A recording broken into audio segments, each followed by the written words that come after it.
the dawn's early light, what so proudly we hailed at the twilight's last gleaming, whose broad stripes and bright stars through the perilous fight o'er the ramparts we watched were so gallantly streaming, and the rocket's red glare, the bombs bursting in air, gave proof through the night that our flag was still there. Oh, say does that star-spangled banner yet wave o'er the land of the free and the home of the brave.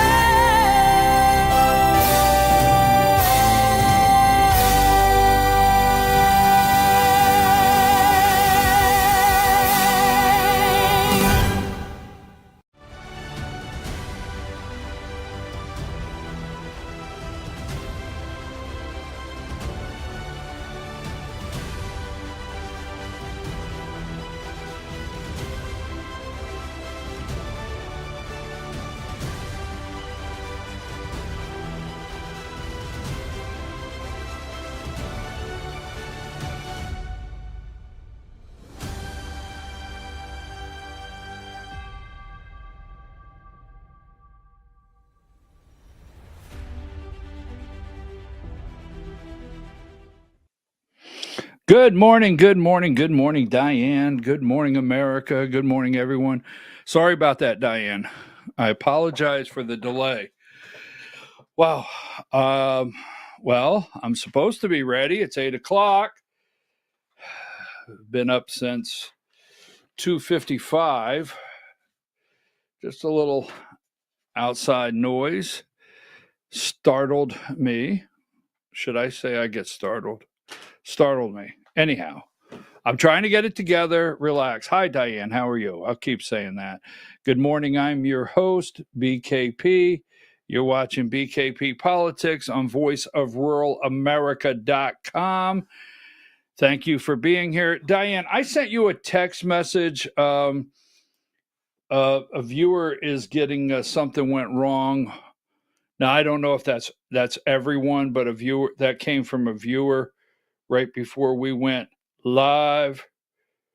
So anyhow, just check it out. Diane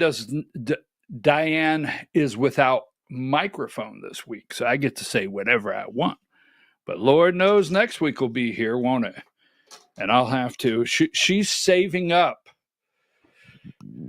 She's saving them up for next week. All right, so let's get started. I'm your host, BKP. You're watching BKP Politics. I already said that once on voiceofruralamerica.com. Let me just say this. I can't find my glasses. That'll have to come momentarily. Wow, one of these days. Now, so we'll talk about this at 10 o'clock, but number 65, I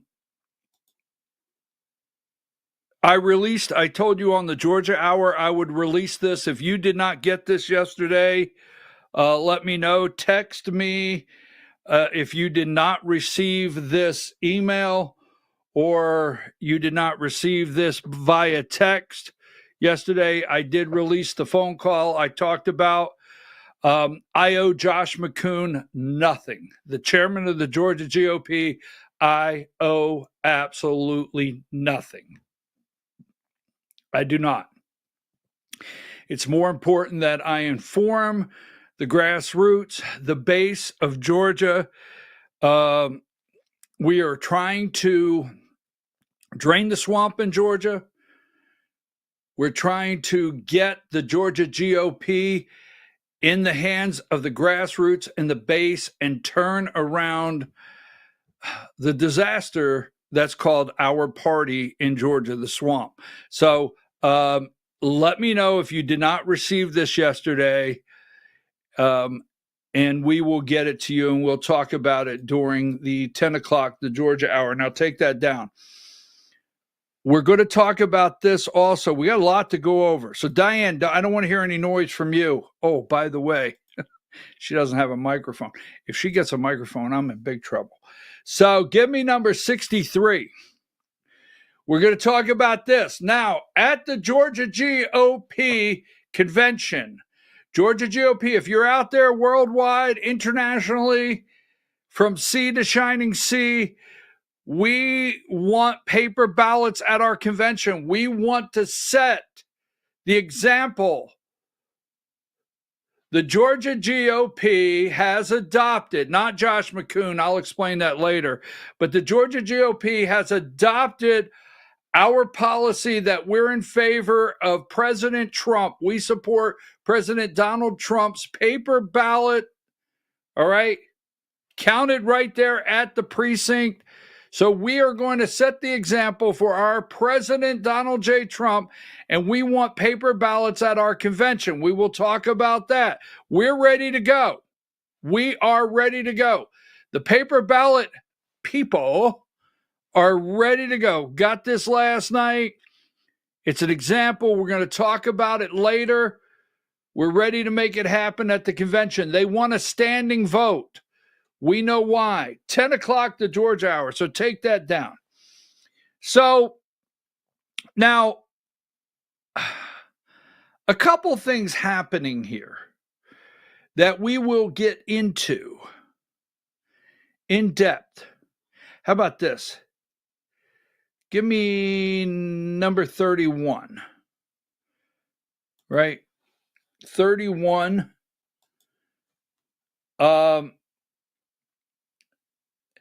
This does a couple things. It says to me, you know what? Where's it at here? That's not it. So give me number video 2. Wait a minute, before I do. We have talked about this multiple times. Anthony Fauci should be in prison. Let's go with video 2.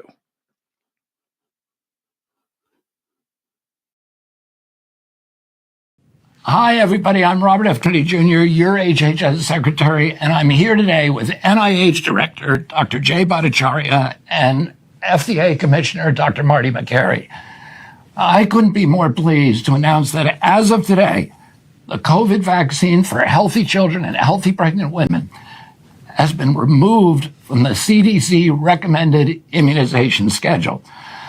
Last year, the Biden administration urged healthy children to get yet another COVID shot despite the lack of any clinical data to support the repeat booster strategy in children.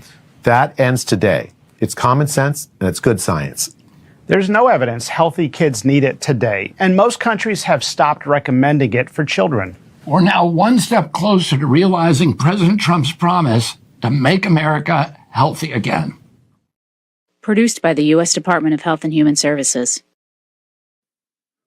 Okay, so how can we just gloss over? Now, you and I, we're not doing it. We know that for a fact. We're not glossing over anything. But you know, hopefully down the road of what these people did to this country, you know, I talked about this yesterday, and I'll find my glasses during the break so I could participate. Give me number 56.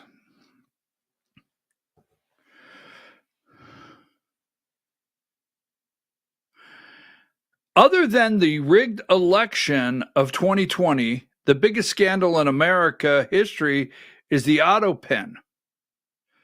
So we're going to talk about that a little more in the show. But during COVID, I sure hope that these people end up in prison. I just do. Now, this one, Diane, is almost 3 minutes. This one's almost 3 minutes long, but I want to start the day out with this. Should I tell people that I didn't take the shot? Should I say that out loud? All right. So I did not take the shot. I didn't do it. All right. And I'm very concerned about everyone from children that got a booster, a child got a shot, got a booster, pregnant women. I mean, I remember on the show, and we have, and Diane, I know you remember it also, Dr. Raymond Tidman telling us, pregnant women, there's not study. There was no study. There is no study. Long-term effects of the fetus, the mother, and what they did. So give me video. Let's go with video 1. This is about 3 minutes, but we're going to listen to it. Go ahead. Once the virus, intentionally or not, got out of the lab in Wuhan, the COVID virus, then, they moved immediately to institute totalitarian rule. That will happen again. They're still doing gain of function research, as you well know. But don't you think, though, and there'll be a real virus that escapes? But I don't think so. I'm not sure there ever was anything. I'm not persuaded that there ever was anything novel called COVID. I'm not. COVID came and influenza vanished. That's a bit, really? Now, all the people that would traditionally in their tens or hundreds of thousands every winter would die of the flu. Yes. Nobody's dying of flu. This is now COVID? That's kind of convenient. So I'm not entirely sure there was anything new. There was no pandemic. The average age of death was 82, 83, which is beyond life expectancy. You look at the stats, the official government stats for a country like Germany, in 2019, 2020, hospital bed occupancy was at an all-time low. There was nothing clinically observable that would have given any clinician any cause for alarm in terms of, we're dealing with something here, people are dropping like flies. It simply wasn't. Did you have a lot of friends who died of COVID? No, I don't know anyone who died of COVID. What do you mean you don't know anyone? I don't know anyone directly. Millions and millions and millions of people died. No one connected to me. None of my people died of COVID. But I know plenty of people have died subsequently of heart attacks or stroke or all the other things that that happened once. Do you know anyone who knows anyone who's died of COVID? Well, I must do. I can't think of anyone off it, but I do not know anyone who died of COVID. It's kind of crazy if you think about it. It's like, I don't know. I don't know that. I'm not persuaded that there was anything new circulating. There may have been, but it doesn't matter. Even if there was, the facts remain. The data makes clear that the people weren't dying in large numbers. Not before the rollout of the jabs, but in 2019, 2020, there was nothing to see here. What we ended up with was a pandemic of testing with the misapplication of PCR tests that were never designed, according to their designer, to be used as diagnostic tools. They're forensic. They're not diagnostic. Everything about it was hinky. The whole thing was obviously, they simply took an opportunity to do something that they were planning to do anyway, which was to use a pandemic to seize control of people's freedom and their money. The biggest transfer of wealth in history. Job done. All of that was achieved. But if we had a pandemic of anything, it was a pandemic of propaganda, a pandemic of lies, and a pandemic of testing. That's it. What say you? Those are just open questions. What say you? I mean, the fact that RFK Jr. is having to go in there and say, we're not giving this shot to pregnant women, we're not requiring it for children, but they did. They did. what they've done to our children. I mean, I'm just saying, look, thank you, RFK Jr. Thank you, Donald Trump, for staying the course. All right. Give me number 54. And then I'm going to want 49 before I close this.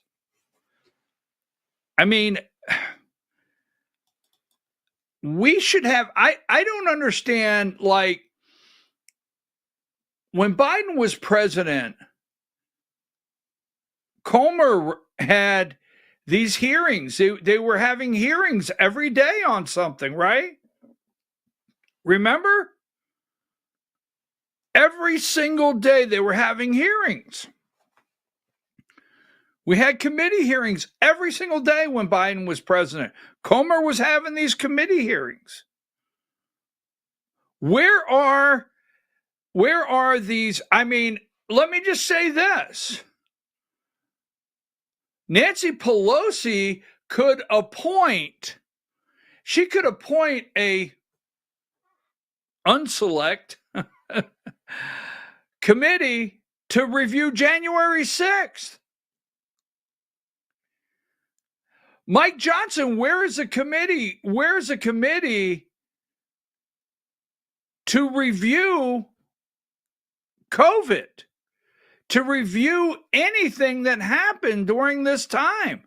The money, the amount of money in the billions of dollars. We're over here with a big, beautiful bill, and Biden shoved billions of dollars that NGOs ended up stealing. Black Lives Matter. Give me video. I mean, where are the hearings? I mean, I'm just sitting here. I get it. I mean, I have people saying to me, well, you got to calm down because we got to get the bill passed. We got to codify the taxes so everybody will settle down and the economy can keep moving. And then we got to get through the midterms. And then what? Are you going to tell me, well, we've done polling and it could cause a problem? It could cause a problem in 2028 at the polls. RFK pulls COVID shot recommendation for kids and pregnant women. The fact that there was ever a shot given to your kids and pregnant women without testing. I mean, give me this video here. There's one more. It ties together. I'm going to get out. We're going to go to a lot of other things today. We're going to get into Ukraine, Russia, some other things that are happening. Hold on a minute here, Diane. Give me video. Let's tie this one in to continue. Where's the investigations? The billions of dollars that went out the door. Give me video 4, Diane. The exact group behind the Transition Integrity Project, which explicitly plotted in the height of the George Floyd riots, ran a war game about how the Biden campaign, in case Trump won in a clear win scenario, clear Trump win was the name of their scenario, scenario 3, this is in June 2020, how the Biden campaign could get racial justice activists from these riots to be, quote, receptive to a Biden call to take to the streets, and plotted what needed to be done to resource them and to cultivate relationships with Black Lives Matter's senior leadership and community leaders so that they would owe the Biden administration favors in case they need to be called on. And lo and behold, who pays them $50 billion? The Chamber of Commerce then flooded them with $50 billion in contributions. You remember that? All the different Chamber of Commerce companies just flooded billions of dollars of donations to BLM. To destroy our country. I mean, I don't know. Maybe the start of the show today, you're wondering like, okay, what's up with him? But I'm sitting here and we had organized riots. We had organized riots everywhere. They were happening. Every time Trump got up, someone was being killed. Someone was killed. Someone died. Riots broke out. COVID broke out. I mean, trillions, not billions, trillions of dollars pushed out the door, and we don't have a single committee hearing. We don't have Nancy Pelosi would have, let me tell you something, like Nancy or not, Nancy would have already had a select committee put together to investigate or something. Somebody would be investigating. Somebody would be called in. There'd be subpoenas already. I don't know. So I just when RFK Jr. RFK Jr. pulled the COVID shot for kids and pregnant women, I was like, where's everything? The Black Lives Matter Plaza they were so proud of. You know, I understand we painted over it. I understand we removed Black Lives Matter Plaza from DC, but that was painting over that. We can't just paint over the damage that's been done to this country and let these people go. Anyhow, we'll get into that.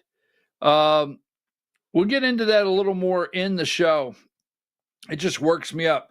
Now, I tell you what, we're talking about pardons. Pardons are happening. Trump is putting out pardons. Give me number 49. I want to add this guy to the list, okay? Come on, Trump. Pardon Joe Exotic. Just saying.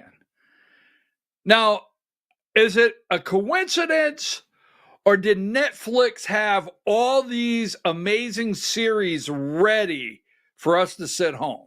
Right? Now, you're going to tell me that the Tiger King or whatever it was, no COVID, America is moving, that people would have gotten obsessed with the Tiger King? That Carol Baskin, was it Carol Baskin? She did it, according to him. Joe Exotic, right? But no, COVID, look, he should be pardoned just for the fact he helped a lot of us get through COVID and the shut-in. Hey, President Trump, pardon Joe. Just saying. All right, folks, we're going to take a break. Take that down. Good morning, Diane. We've got a lot to do today. I asked you this yesterday, and nobody, I got messages on multiple things. I got the no to Marco Rubio. Wow, did I get a lot of messages on that one. But nobody sent me a message on this one here. Give me this one here. Let me see. I had it here a minute ago. I can't find it now. I wanted to show you something here. Don't forget tonight, number 7. Go ahead. This is tonight. There's a meet and greet down in Marietta with these candidates here for the GOP chair. And that's tonight down there in Marietta, Georgia. Marietta, Georgia. Sorry.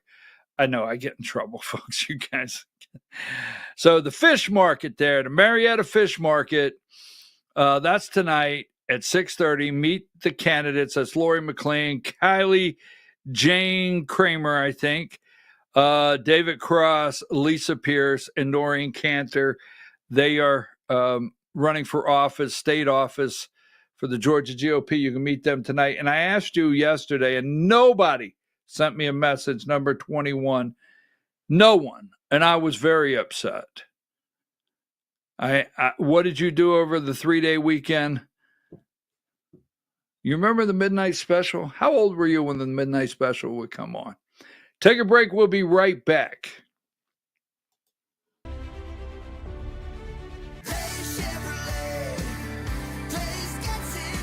At Days Chevrolet in Jasper, we're proud because for more than 65 years, we've built a legacy of trust for the families we serve. That's why 80% of our business comes from repeat customers and referrals. When you treat folks as well as we do, word is bound to get around. Days Chevrolet in Jasper, family first since 1959. Days Chevrolet, Days gets it done. Together, let's drive.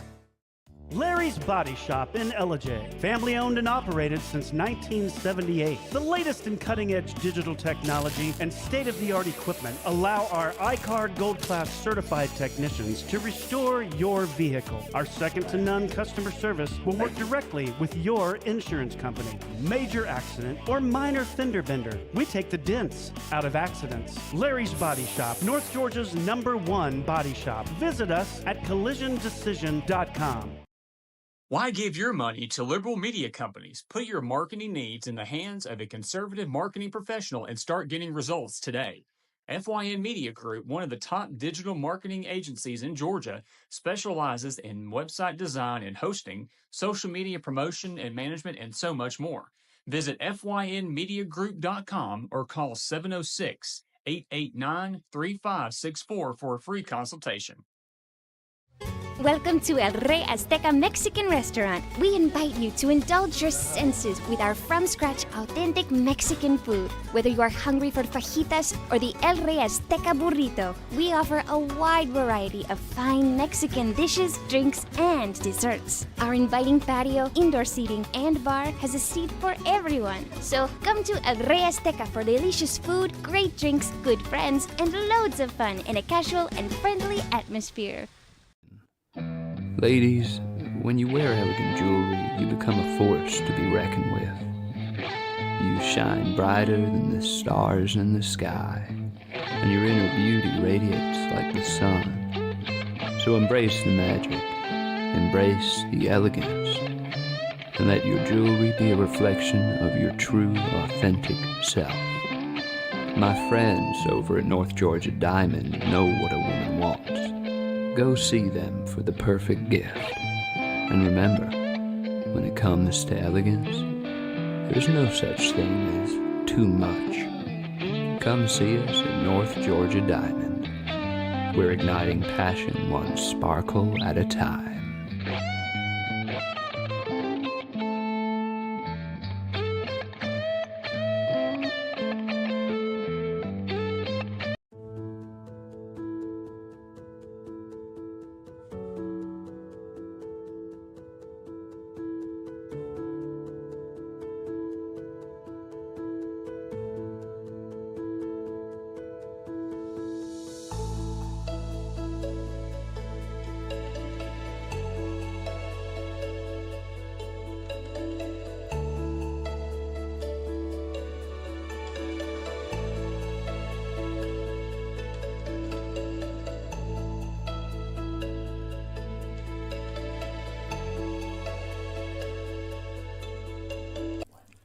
In 1981, Reed Nicholson began selling tires out of an old barn in Mineral Bluff. Little did he know that he had just laid the groundwork for the most trusted names in automotive services in the Blue Ridge area. In 1997, Nicholson Tire Center became what it is today, holding the same values of faith, family, and great customer service. 2 locations to serve you, and the Blue Ridge location is currently expanding to offer fast service and the largest U-Haul provider in Georgia. Nicholson Tire Center, Blue Ridge, and Mineral Bluff. This is a special report. Knowing how to invest your money is harder than ever before. Dealing with stock market volatility, record debt, and terrorist attacks requires new thinking. At U.S. Asset Management, we can help you see the world more clearly so that you can move beyond the chaos and invest with confidence. Call us, visit us online, or drop by our office. U.S. Asset Management, helping you make better decisions with your money. Mesquite Grill, now offering online ordering for your convenience. Check out our new website at mesquitegrillbr.com. That's mesquitegrillbr.com. The great food and service you have come to expect, ready for you when you arrive.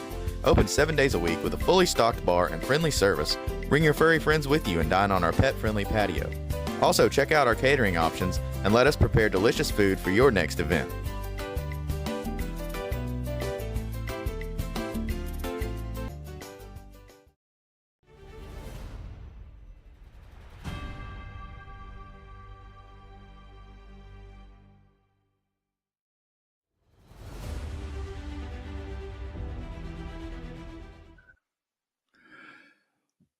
The best I can report, Diane, is I found my glasses. I found my glasses during the break. I don't know if it's showing up on the camera, but ow, that's sensitive in the corner of my eye. So I have, everybody has sent me the pronunciation of Marietta, Georgia. I got it. Okay. So anyhow, I'm your host, BKP. You're watching BKP Politics on voiceofruralamerica.com. You know, hi, Diane, I would, let's be clear, I would announce that I'm running for, or I would run for governor of the state of Georgia if I had $5 million. Now, I know, easy. You got to at least bank $5 million so they know you're serious. I would do it. Why $5 million? Well, you need $4 million. Let's see. I need about $2,000 for a personal trainer. I'd have to do some working out. Anyhow, moving right along. We have a lot going on. A lot going on in Georgia. We have Jon Ossoff. We have to beat Ossoff. We want to beat Ossoff. It's going to be a tall challenge, Senator Ossoff. That's going to be tall. All right. And tall order. And then we have a governor's race, Brian Kemp, the governor of Georgia. Two-term. That's the term limit.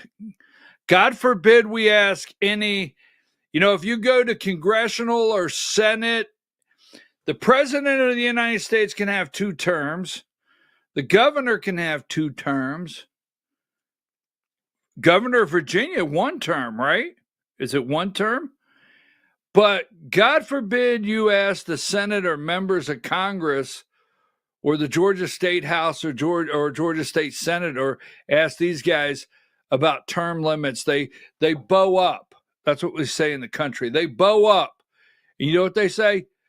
Term limits is at the ballot box. That's how you turn. No, it's not. BS. It's not at the ballot box. You cannot term limit most members of Congress or the Senate because they have controlled the money, and especially in Congress, the lines, so they all keep their positions. All right, moving right along. So,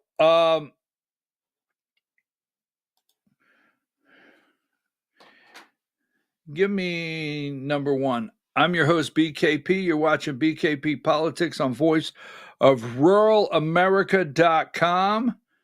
And what say you about the pardons? We'll just put that out just briefly. I do not know these people. I did not watch their television show. You got it? I didn't watch the TV show. Where's it at? The pardons are right here. Give me number. Diane, I know I had the pardons just a minute ago. I don't know these people. I never watched this program. And I know it's because my eye is swelled up here in the right corner. What's her name? Give me number 48. I don't know these people. Is it the Chrisleys? All right, Todd and Julie Chrisley sparks major backlash, and this reality TV star is furious.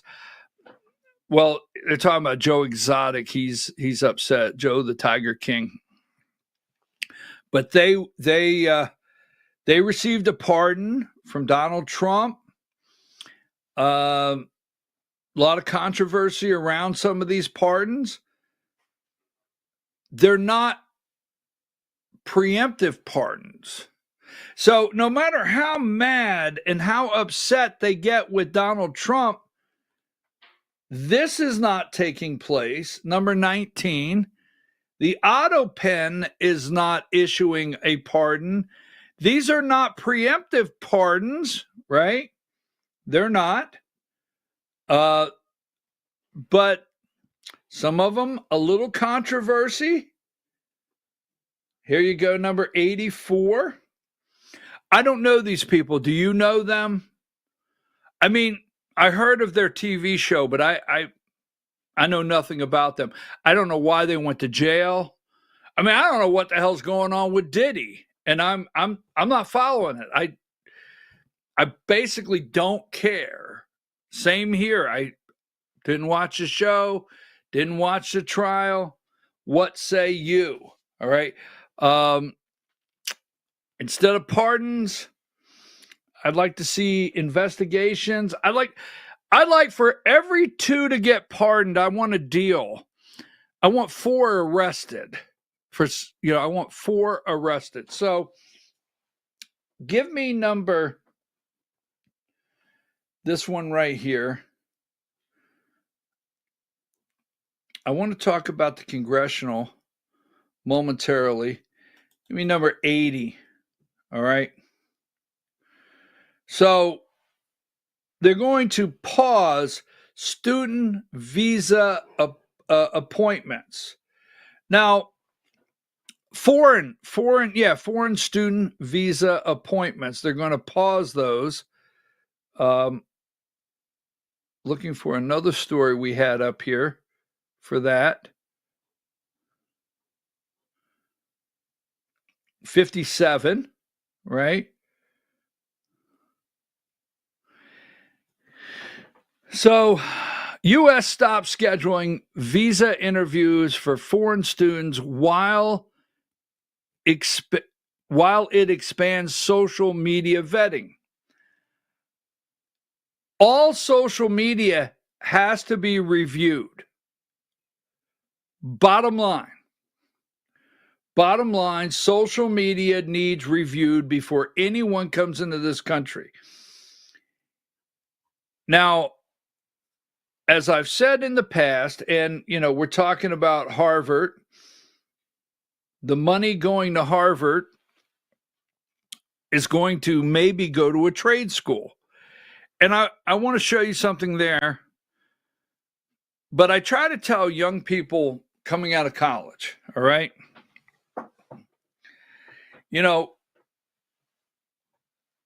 First of all, to come to this country and attend one of our universities is a privilege. It's not a right. You don't have the right to come here. You don't. We have the right to deny you. You're asking for a privilege to come here and attend one of our universities. We have the right to review anything and everything concerning you before issuing you a visa to enter the country to take advantage of a privilege we're offering you to go to one of the universities. We owe you nothing, period. Got it? Nothing. So that being said, I try to tell young people, and fortunately,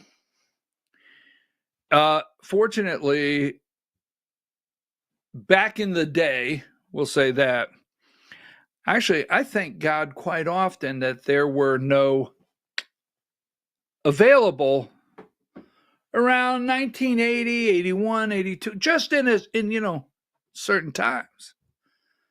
But our children today know nothing about not having this piece of technology. And they think it's great to video, picture, everything and post it somewhere or have it available with the possibility of it being tracked. So I used to interview young people, not recently, but years ago, and I would say, look, if you're going to go over to college and you're going to get your yeehaw on, and you're going to stand on a keg of beer and party taking pictures. Just saying. Employers are going to go through and do a social media review before they bring you on board. That's a fact. So there's nothing wrong with this whatsoever. Now, I want to go into a little deeper on the Harvard, the money that they are losing their mind, and they're going to tell you, all right, give me number 53. They're telling you that we're going to lose research, right? Trump pauses student visa interviews, weighs social media vetting for applicants. Now, over on this side, the liberal left media is crying about what they call brain drain, right?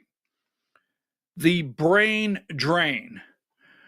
Here's what's going to happen. We're going to have a mass brain drain. Now, in the past, we've always wanted the best and the brightest. And we've always offered, years ago, we would offer the visa to the best and the brightest. We wanted them to come, the people, foreign students, to come to our universities. And when they got here, we wanted to retain them. We wanted to offer them an opportunity to stay.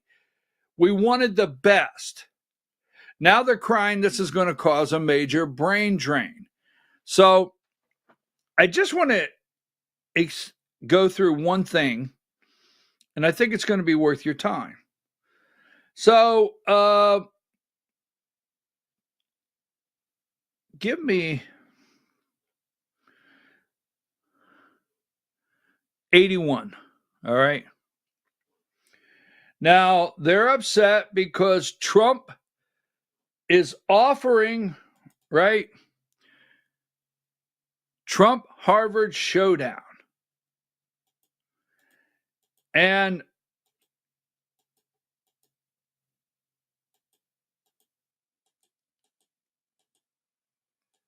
give me, I'm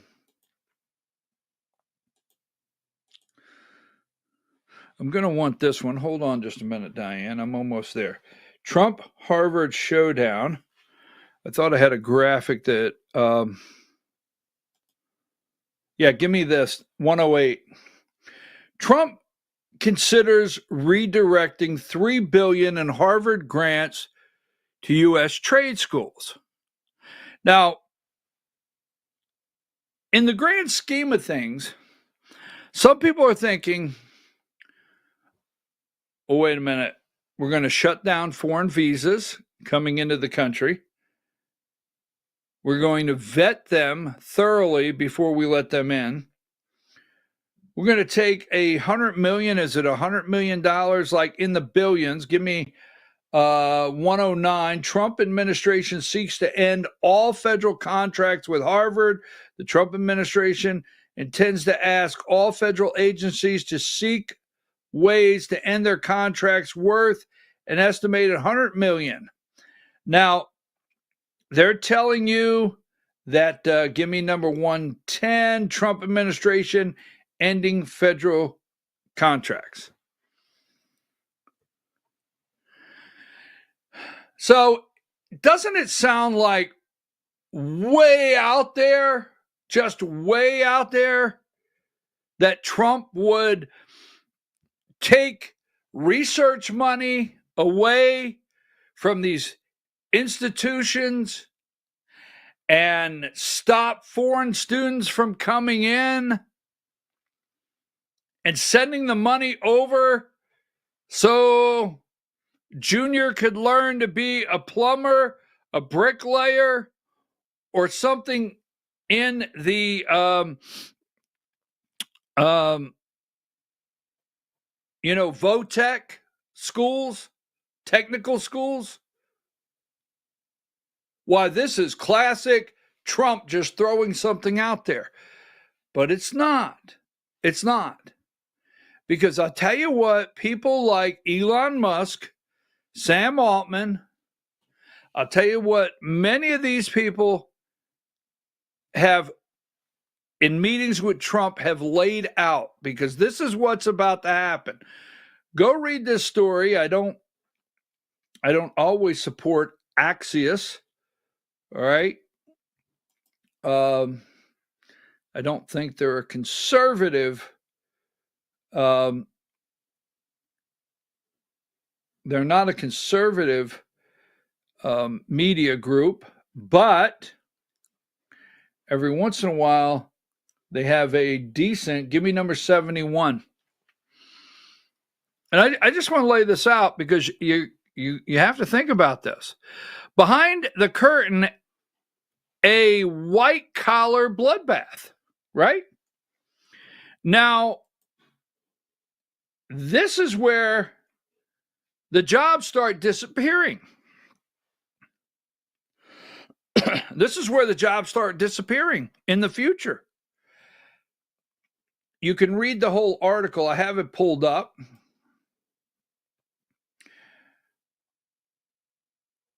Scary warning for U.S. government and all of us. AI could wipe out half of all entry-level white-collar jobs and spike unemployment to 10 to 20% in the next 1 to 5 years. All right? The possible mass elimination of jobs across technical, finance, law, consulting, and other white-collar professionals, especially entry-level gigs. Now, as AI develops, this is where 107, you can go read the article. This is where jobs are going to be deleted first and foremost. Now, I know people think behind the curtain, a white-collar bloodbath. And I know what people think. They think, well, wait a minute. Automated self-driving taxis, self-driving trucks, self-loading, out of the distribution center, smart factories, right? I get that. You are correct. But this is going to be where it really hits home. Give me 111. What is meant by academia? A part of society, especially universities, that is connected with studying and thinking, or the activity of or job of studying. The academia. You see, in the highlighted area, that is the advancement of AI. Now, will we totally replace people to do thinking? No, we won't do that. But this will narrow the need for academia. Oh, yeah. You can go now on AI. It wasn't 5 years ago. 5 years ago, you would have to know someone to write HTML code, right? Is that what it is? To write code, to build websites, and make alterations to your sites. You can now pay a flat fee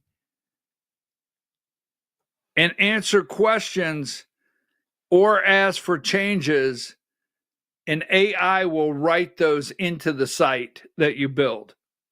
That's right.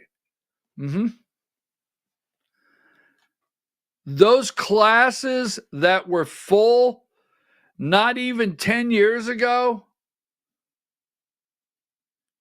where people were learning to code, watch what happens. So, that's academia. Next.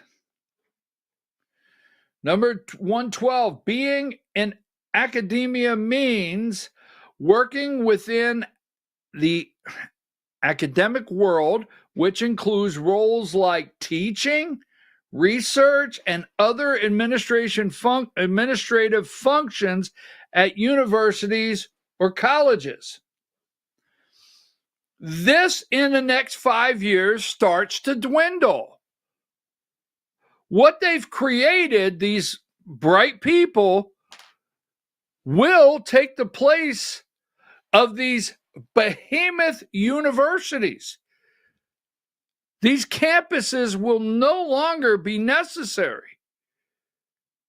I mean, we have built enormous campuses all over the country, and we have government money going in, research grants, right? All kinds of government money going in. Enormous endowments are in these universities, many of them. And entire cities are built around them. There's more engagement of an entire city built around these massive universities, the economic engine that produces nothing. Oh, I'm going to get in trouble for that. Well, it produces young, bright minds to go out into the world.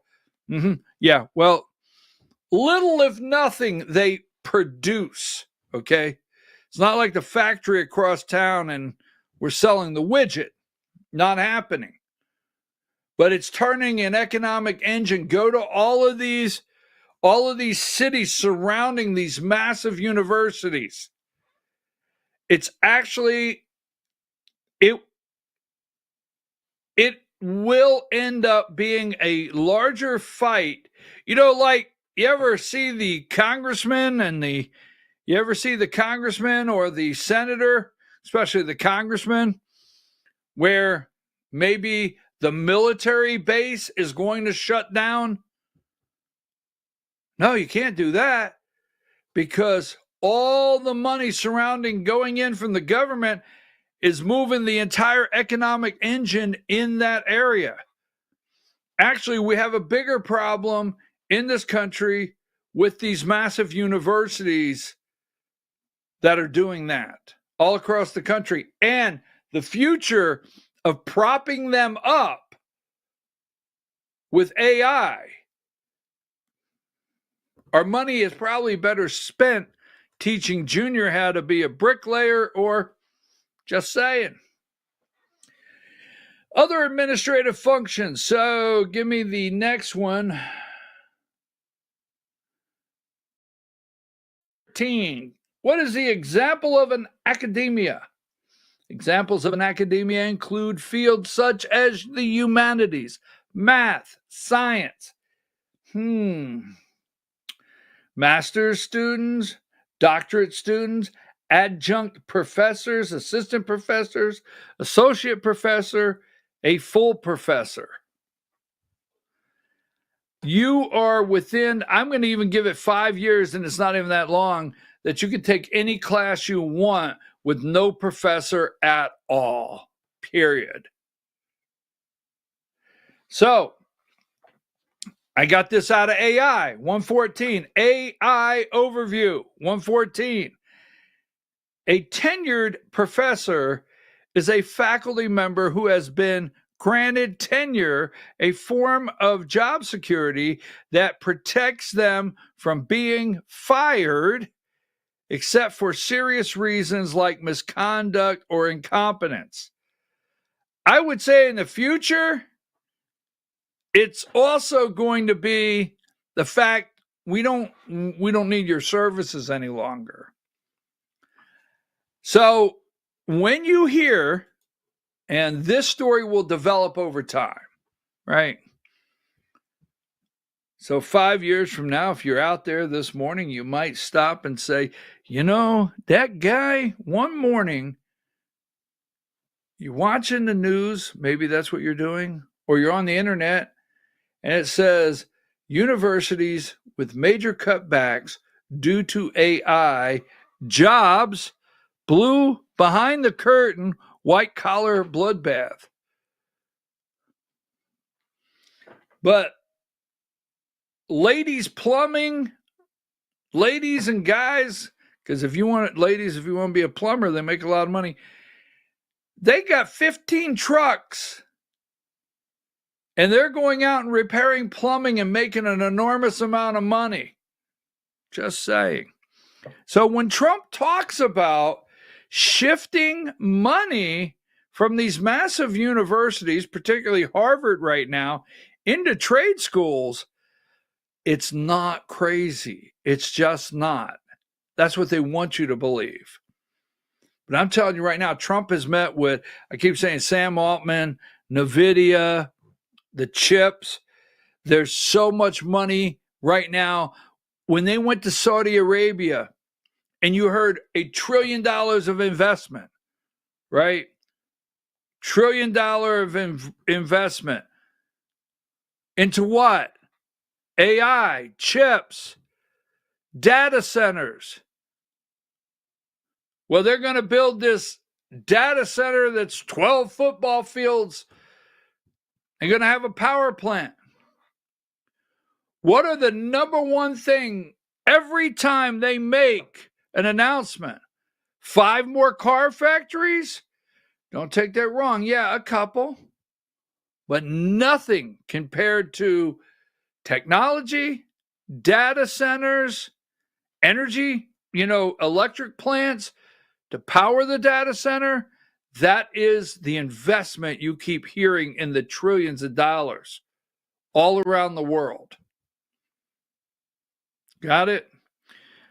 Take a minute and read this. And Trump is not totally off the mark talking about pushing money and investment into trade schools for the future.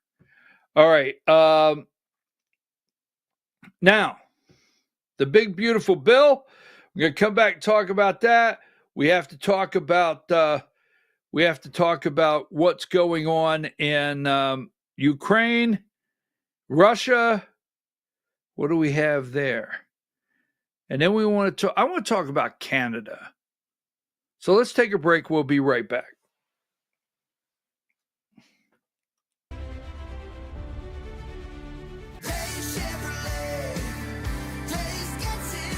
At Days Chevrolet in Jasper, we're proud because for more than 65 years, we've built a legacy of trust for the families we serve. That's why 80% of our business comes from repeat customers and referrals. When you treat folks as well as we do, word is bound to get around. Days Chevrolet in Jasper, family first since 1959. Days Chevrolet, Days gets it done. Together, let's drive. Larry's Body Shop in Ellijay. Family owned and operated since 1978. The latest in cutting-edge digital technology and state-of-the-art equipment allow our iCard Gold Class certified technicians to restore your vehicle. Our second-to-none customer service will work directly with your insurance company. Major accident or minor fender bender, we take the dents out of accidents. Larry's Body Shop, North Georgia's #1 body shop. Visit us at collisiondecision.com. Why give your money to liberal media companies? Put your marketing needs in the hands of a conservative marketing professional and start getting results today. FYN Media Group, one of the top digital marketing agencies in Georgia, specializes in website design and hosting, social media promotion and management, and so much more. Visit FYNmediagroup.com or call 706-889-3564 for a free consultation. Welcome to El Rey Azteca Mexican Restaurant. We invite you to indulge your senses with our from-scratch authentic Mexican food. Whether you are hungry for fajitas or the El Rey Azteca burrito, we offer a wide variety of fine Mexican dishes, drinks, and desserts. Our inviting patio, indoor seating, and bar has a seat for everyone. So come to El Rey Azteca for delicious food, great drinks, good friends, and loads of fun in a casual and friendly atmosphere. Ladies, when you wear elegant jewelry, you become a force to be reckoned with. You shine brighter than the stars in the sky, and your inner beauty radiates like the sun. So embrace the magic, embrace the elegance, and let your jewelry be a reflection of your true, authentic self. My friends over at North Georgia Diamond know what a woman wants. Go see them for the perfect gift. And remember, when it comes to elegance, there's no such thing as too much. Come see us at North Georgia Diamond.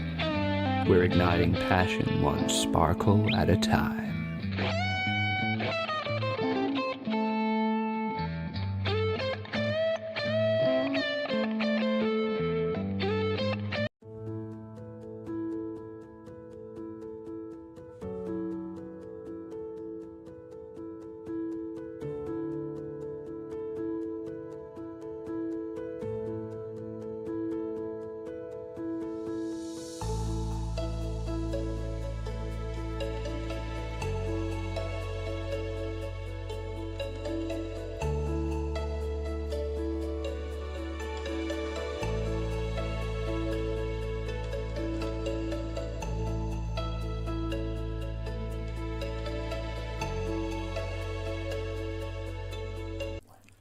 In 1981, Reed Nicholson began selling tires out of an old barn in Mineral Bluff. Little did he know that he had just laid the groundwork for the most trusted names in automotive services in the Blue Ridge area. In 1997, Nicholson Tire Center became what it is today, holding the same values of faith, family, and great customer service.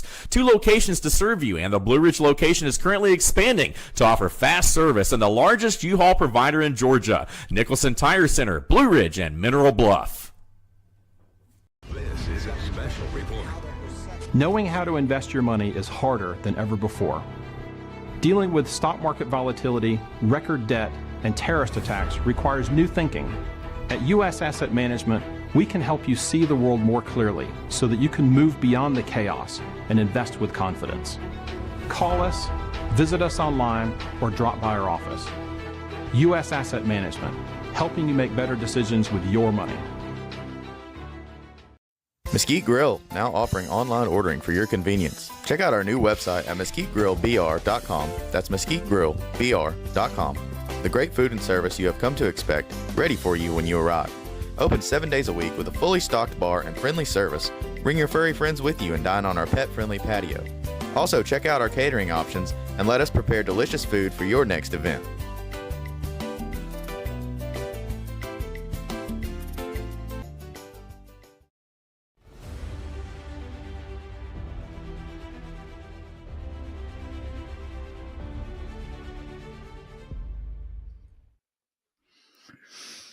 AI can't tell nerd jokes to my students. I love that. Someone has to tell the nerd jokes. I love that. I absolutely love that. I did that. I love that. AI can't tell the nerd jokes to my students. Maybe in the, well, anyhow. So Diane, let's get the paperwork started. Now, first of all, Diane, there's 2 things. One, people can read my tweets. They're saying they can retweet or re-X or whatever you do, but they can't comment. They're having trouble. So I don't know. After the show today, I want to look at X and see if someone's doing something funny to our account. That being said, I want to get to trade school. We're going to offer a couple classes. All right. We're going to offer a class on how to climb a ladder. We're going to offer a class on how to drive a nail. I think we're even going to throw in how to use a broom, right? We're going to offer a class on that. We're going to do a section on how to read a measuring tape. So we're going to do that. Diane, we're at 90 days, Diane. We're getting out of this. We're going to start our trade school. Okay. So now that Diane's like, well, you could have told me this yesterday. All right. So I'm your host, BKP. You're watching BKP Politics on voiceofruralamerica.com. Good morning, Diane. At 10 o'clock will be time for the Georgia Hour. Oh. So now give me 55. Tommy's going to run for governor. Let's put that out there, right? Tommy will run for governor. Tommy Tuberville running for governor. Now, yeah. Tommy Tuberville announces he is running for governor of Alabama. So good for you. Now, all right. I don't think I have been clear. I don't think I have made a clear statement on this.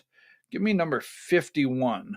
I told Canada, Trump said, I told Canada, which very much wants to be a part of our fabulous gold dome system, that it will cost $61 billion if they remain a separate but unequal nation, but will cost $0 if they become our cherished 51st state. They are considering the offer. So, at first, every time President Trump said something about Canada and was messing with Trudeau and so forth. And about 51st state, I let it go. Now, this fabulous gold dome system, I have to see a little more on that, okay? Now, I do know that when Ronald Reagan, announced Star Wars, that we were putting together a program to take missiles out of the sky before they could get into our airspace, nuclear missiles out of the sky, Star Wars, and it was in development. Basically, Ronald Reagan crashed the USSR financially because they could not keep up with military spending. And basically, Ronald Reagan caused them to go bankrupt with Star Wars. So I'm optimistic, but I don't know if the fabulous gold dome system, I need to see a little more on that. But most of all, I don't want Canada if my vote counts for anything. Please just stop with the whole Canada thing. I have no interest in Canada being the 51st state. They have enough problems of their own. So I just want to go on the record. Cool it with the 51st state Canada. It's give me number 50. I have no interest. In fact, I may get some people upset with me. Make sure my hat is here, the inauguration hat. You can see it. I still have my Trump hat right here. I told you it's not going anywhere. Got my Trump pin on right there. But I don't need to hear about Canada anymore. Oh, I'm going to get in trouble. Trump makes astonishing offer to convince Canadians to become America's 51st state. No. Stay where you're at. I don't want you here. Just saying. What say you? I mean, I'll only say this one more time. I am absolutely tired of hearing that. Now, the king and the queen went to Canada 94. Right? King Charles went to Canada, and it's like, I thought it was very strange. Trump annexation threat. So the king goes over there, 87, and it's almost like he's reading to the Prime Minister, Mark Carney, a story. It's story time. You sit right there, and I'm going to read you a story. Very strange. So, just saying. Now, give me number 79. I have told you this over and over. Let's get political for a minute. All right? There are 10 congressional races, 9 actually, in the United States. And I'm going to get to the big, beautiful bill in just a minute. But there are 9 congressional races across America that were Democrat and they flipped to Republican just on a fraction. Some a tad, we'll use a tad in our measurements this morning, just a tad over 1%, some just 1%, and some 0.5%. Now, I will bring this up during the Georgia hour, but if you hear that the chairman of the Georgia GOP is telling the people, okay, is telling the people of Georgia that the Republican Congressional Campaign Committee, or whatever they're called, in Washington, D.C. is going to put money into the Georgia 2nd District to flip it, not going to happen. Not going to happen. They're trying to keep the House, We have a very narrow margin right now. What do we have? A 2, maybe a 3? There's 9 that can flip. So they're not going to shove money into districts. So if you're out there, people are saying, well, we're going to flip this district. I think we should put candidates in those districts. I'm not being negative. And I think we should go and be competitive in every district. Every district. But as far as someone promising you an amount of money, I will tell you right now, Republicans have 9 they have to hold on to. And second, I will talk about this in the Georgia Hour, but Republicans do not want to spend any money in the Georgia 1st District, where Buddy Carter, Congressman Buddy Carter, is now running for Senate. Republicans do not want to have to put any money into the 1st District to save that district. Some are going to say, well, there's no chance the 1st District is going to go Democrat in Georgia. I get it.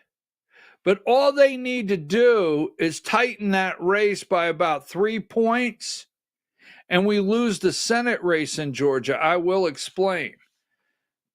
Yes, that's right. So we'll get into that during the Georgia Hour. Now, the point is, this morning, they're up there. I have told you what they're trying to do. They're trying to flip these districts in Pennsylvania, and they're working on it, and I know exactly where they're going. Give me video 5. Give me video 5. Now, what were some of the other concerns voters you spoke to talked about? Anderson, this is one of the most remarkable competitive congressional districts in the country. One of the top 10 in terms of how competitive it is out of the 435 House seats. The economy, number 1, because this is why you hear one of the top 10. They're calling it the top 10. Okay? In the state of, we could lose the House. I mean, seriously, we got to just look at all of it. This is the 7th district of Pennsylvania. 7th district. The Republican currently holding the office won by less than 1%. First term. In with Donald Trump. Now, the reason I bring this up, give me this right here, because we have to prepare. And I'm tired of the cheerleading. I cannot stand cheerleading. And look what we did in 2024. I am so tired of look what we did in 2024. We're not in Kansas anymore. Give me video 7.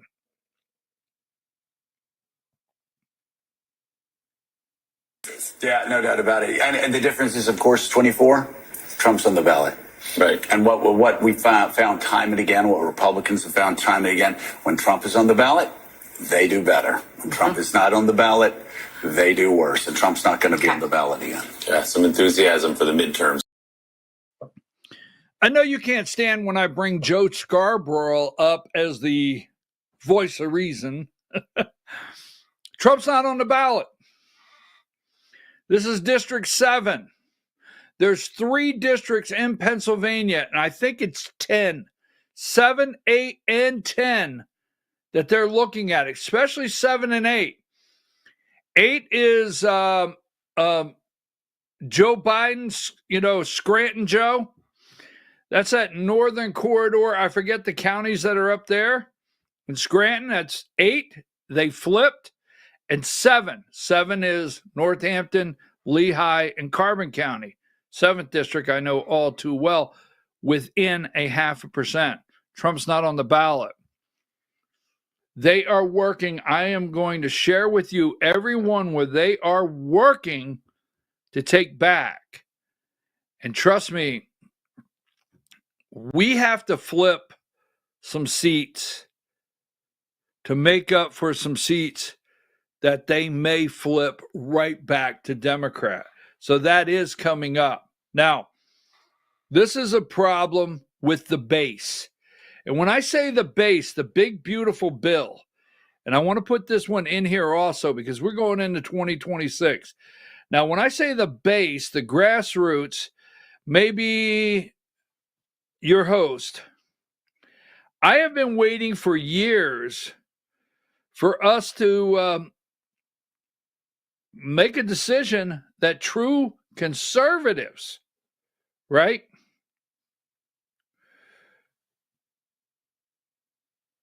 True conservatives will now make the cuts necessary,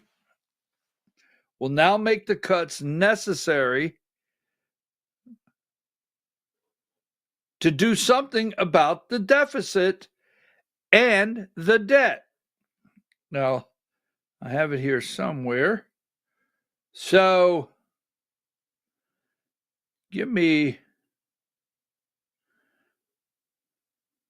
I know they had Elon Musk. Like I said, I don't want to wear my glasses because my eye is irritated. And I had a story here on Elon Musk where they're claiming that Elon is not happy with the big, beautiful bill. And one more time, I'll look for it. If not, we'll go straight to the video. I thought I had it here. So, no, that's my one on Germany. Give me video. Let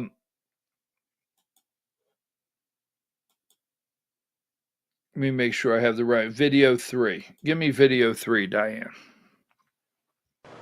So, I was like disappointed to see the massive spending bill, frankly, which increases the budget deficit, not just decrease it, and undermines the work that the Doge team is doing. I actually thought that when this big, beautiful bill came along. I mean, like, everything he's done on Doge gets wiped out in the first year. I think a bill can be big or it can be beautiful, but I don't know if it can be both. My personal opinion. Okay, so this bill is over 1,100 pages, and Elon Musk says, you know what? And he's not knocking President Trump. He's not saying something ugly here. This bill does nothing but it increases the deficit, and Elon Musk knows that. And many of you out there understand the difference in deficit spending versus the debt. I mean, deficit spending is just very simple definition. Spending more than we bring in tax revenue. Period. And we're not decreasing that. We're increasing deficit spending. And when you increase deficit spending, you have to borrow money to do that. That's called the Federal Reserve, where Jerome Powell and many of them over there just love when we borrow money and they print it right up. And then we have to sell bonds and so forth to prop that value up. So there's something real about it. Somebody holds that debt as we send it out from the Treasury. I mean, it is actually a pretty simple process. But we're not doing any of that with this bill.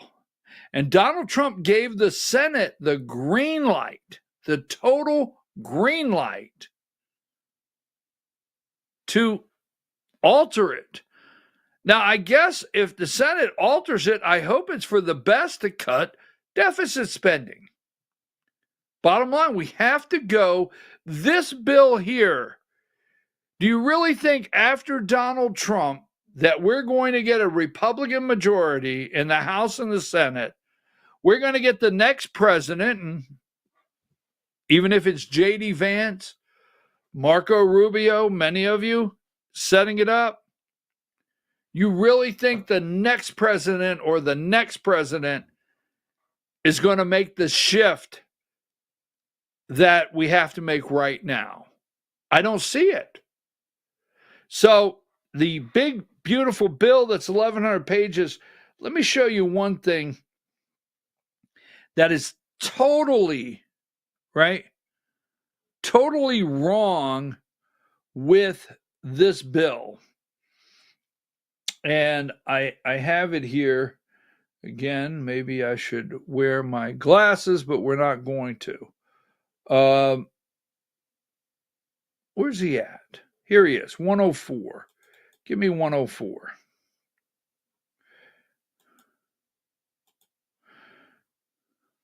Now, Republican Rep Mike Flood is from Nebraska. There is a provision in the bill concerning the court system that some people don't like. When I say everything wrong with it, this is what's wrong with this bill. When I say what's wrong, that's singular. One of the multiple areas. Give me video 6.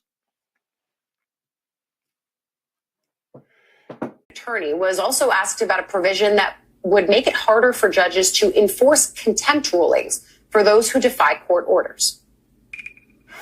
I believe in the rule of law. I've taken an oath as an attorney. I've taken an oath as a state senator.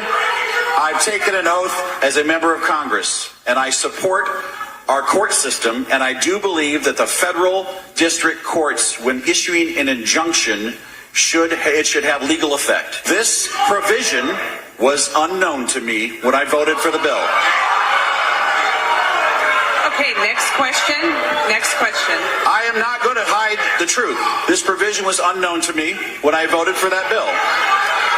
And when I found out that provision was in the bill, I immediately reached out to my Senate counterparts and told them of my concern. And when I return to Washington, I am going to very clearly tell the people in my conference that we cannot support undermining our court system, and we must allow our federal courts to operate and issue injunctions. All right. Now, regardless of what the issue is, this is a congressman admitting that he voted on a bill on a provision he did not realize was in a bill. It was unbeknownst to him. He admits, I didn't know what was in the bill when I voted on it. And when I found out, I had already voted. It was too late. I had already voted. And I've already called the senators of Nebraska and said, I've got a problem with this. And I'm going to go back and I'm going to tell our side that this will not work. Really? Now, we don't want to single him out in a way that we say, oh, he has to go. There's 435. There's 535 in Congress, 435 in the House, 100 over at the Senate. So there's 435 of them. And what did I tell you when he said it was a provision unknown to me? That's why we have 12 appropriations. And what did I tell you happens? He admitted to it. I said, these guys and ladies, they're over on this committee, and they have one of the 12 appropriations, and these are over on this committee. And you know what happens is they're young staff, nice people, but young staff over on this committee, they go out and they tell the young staff from this committee, oh, we've done a great job. We've done a great job. Here are the bullet points. Okay, you can vote for our package. Okay, you can vote for ours. And that's all they do is have, now this is it. All these committees, all they do is have their young staff go between each one and assure every member that we're in good shape on this. And these guys and gals do not read 1,100 pages and they vote on it, not knowing what the hell's in it. I'll tell you right now, being a Republican, a lifelong Republican, Nancy Pelosi's not the only one that ever put a bill on the floor. It said vote on it, and we'll find out. You have to find out, read the bill to find out what's in the bill after it's voted on. You can't blame that on Nancy. She said it out loud. But these people do it every single day. So at a time where we had Elon Musk come in, we've got Doge set up, we're going through every one of these bureaucracies, trying to get things back into shape. But no, we've got members of Congress, for the most part, that are putting these bills together that are self-serving, right? Self-serving, lobbyist, increase the deficit spending, bills that they don't know what's in it. I mean,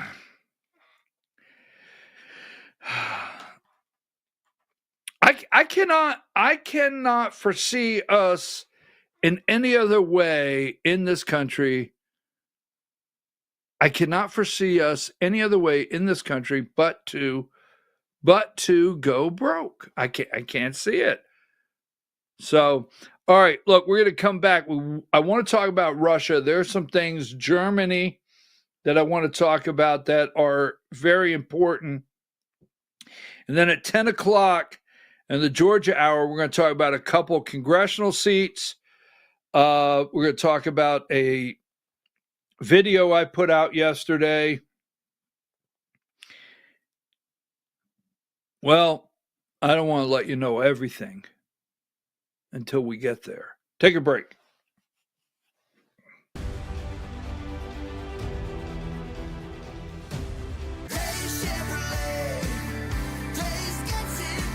Massive truck discounts are back at Days Chevrolet in Jasper. Up to $12,500 off Silverado 1500s. Up to $9,000 off Silverado 2500s. Don't wait for Memorial Day. Get them before they're gone. $12,500 off Silverado 1500s. $9,000 off Silverado 2500s at Days Chevrolet in Jasper. Days Chevrolet. Days gets it done. Together, let's drive.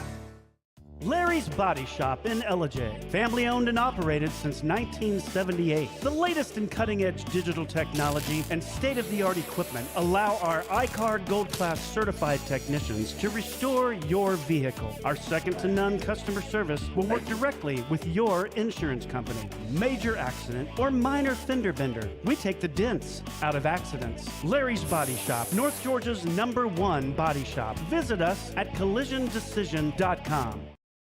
Why give your money to liberal media companies? Put your marketing needs in the hands of a conservative marketing professional and start getting results today. FYN Media Group, one of the top digital marketing agencies in Georgia, specializes in website design and hosting, social media promotion and management, and so much more. Visit FYNmediagroup.com or call 706-889-3564 for a free consultation. Welcome to El Rey Azteca Mexican Restaurant. We invite you to indulge your senses with our from-scratch authentic Mexican food. Whether you are hungry for fajitas or the El Rey Azteca burrito, we offer a wide variety of fine Mexican dishes, drinks, and desserts. Our inviting patio, indoor seating, and bar has a seat for everyone. So come to El Rey Azteca for delicious food, great drinks, good friends, and loads of fun in a casual and friendly atmosphere. Ladies, when you wear elegant jewelry, you become a force to be reckoned with. You shine brighter than the stars in the sky, and your inner beauty radiates like the sun. So embrace the magic, embrace the elegance, and let your jewelry be a reflection of your true, authentic self. My friends over at North Georgia Diamond know what a woman wants. Go see them for the perfect gift. And remember, when it comes to elegance, there's no such thing as too much. Come see us at North Georgia Diamond. We're igniting passion one sparkle at a time.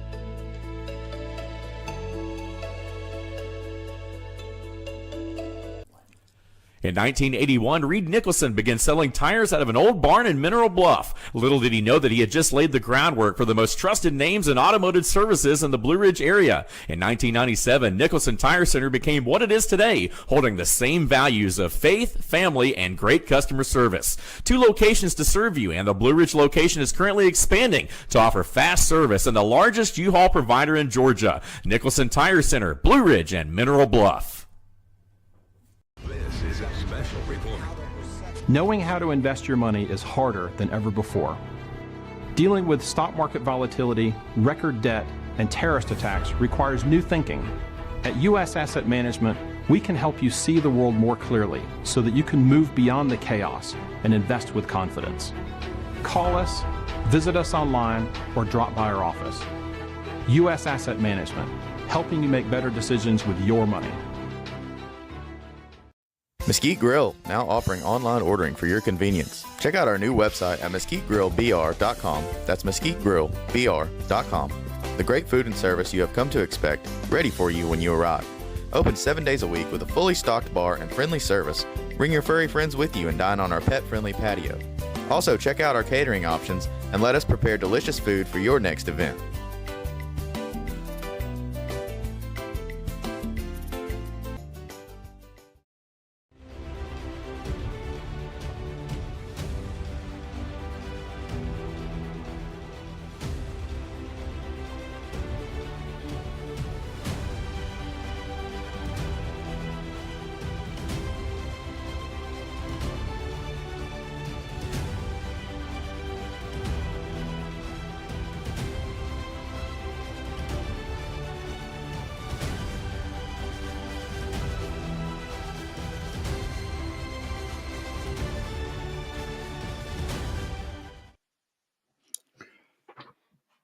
Hi, how are you? Hi, how are you? Hold on, Diane. Boy, I'm glad you don't have a microphone this week. I know. Come Monday, it'll be all right. Come Monday. Let's see. New York Post. What? No! Say it's not true. Music legend Rick Derringer, best known rock and roll hoochie coo. No. Why did you send me that? Rick Derringer, legendary guitarist, dead. Well, that just ruined the damn day. Excuse my language. I mean, I'm just checking some things out here.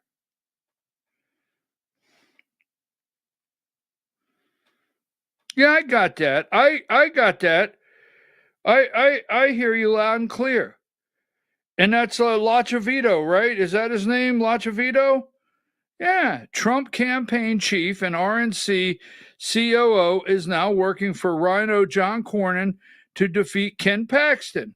Yes, you're right. Lachavita, right? Thank you. All right, you guys, hold on here. Just relax. No. Okay. No to the North American Union. Trump's a Pied Piper. Okay, so there's a couple notes from you guys out there. I don't want to hear. Oh, by the way, I'm your host, BKP. You're watching BKP Politics on voiceofruralamerica.com. President Trump, who I support, and you know that. I have the pin. Wait a minute. Hold on a second.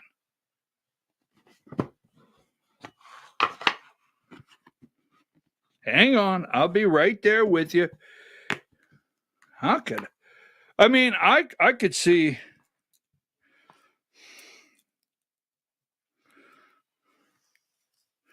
I forgot my Trump watch today. I mean, wow. You know, all right, let's put it back. I got it in the safe. Yeah. All right. Now, you could have texted me, Diane, and said, where's your Trump watch? So I got my Trump pin, my Trump watch, my Trump hat. Trump, Mr. President, I don't want to hear about Canada anymore. I really don't. I don't want to hear about Canada. I want something positive to happen with Iran. I want something positive to happen between China and Taiwan. I want something positive to happen between Russia and Ukraine. I'm just saying, okay? I haven't lost support, but if you've got time to say something, we'll leave it there. Now,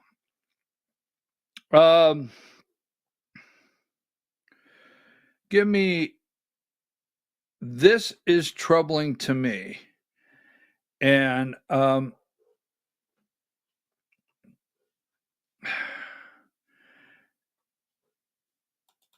want you to, we'll get into Russia here. Number 68, Diane.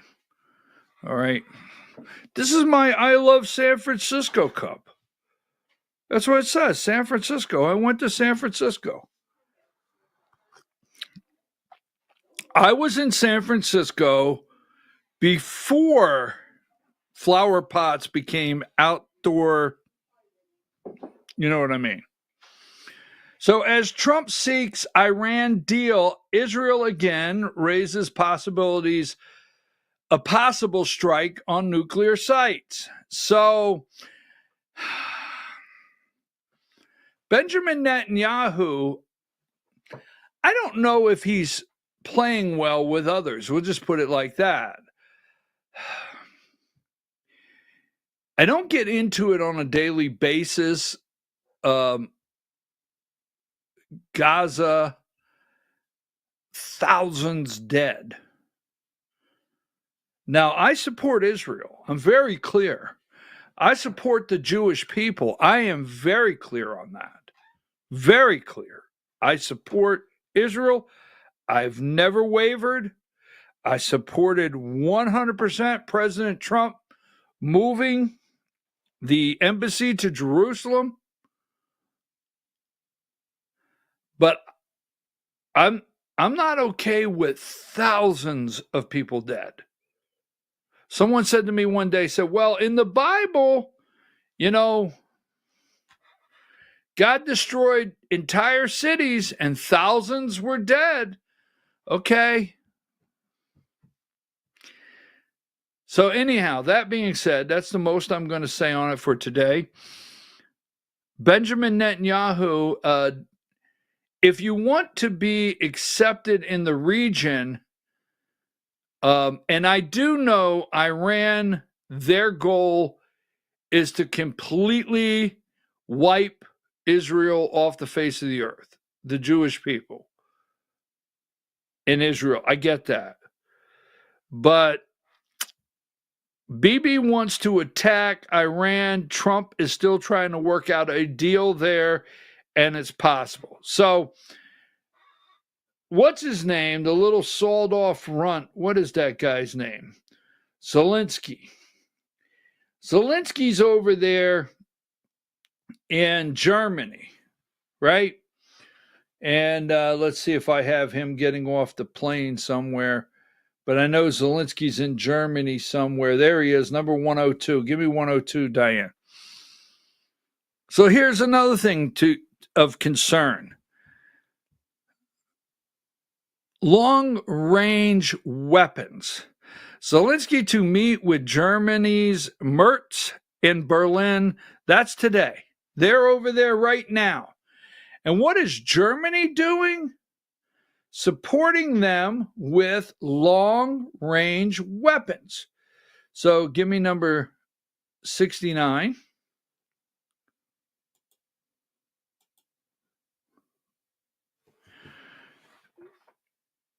If Germany sent their Taurus missiles to Ukraine, all right, Germany becomes Ukraine's last major backer to allow use of long-range missiles. Now, here is the Taurus, Germany's Taurus missile. Give me number 70. Germany to deliver long-range Taurus 350 cruise missiles to Ukraine. Right there. These missiles can deliver a heavy payload with precision on targets some 500 kilometers away.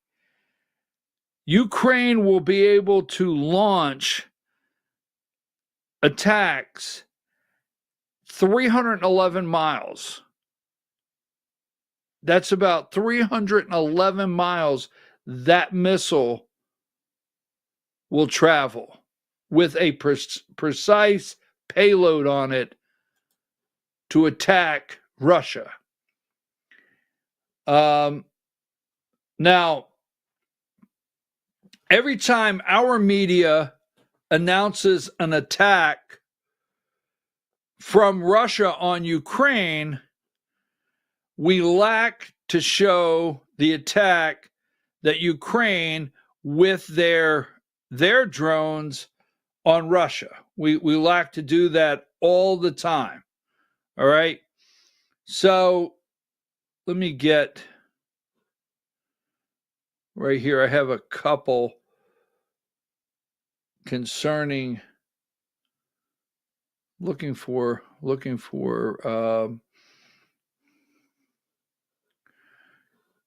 give me, we're not going to do consumer confidence right now. Here's 86. Here's Trump and Putin. And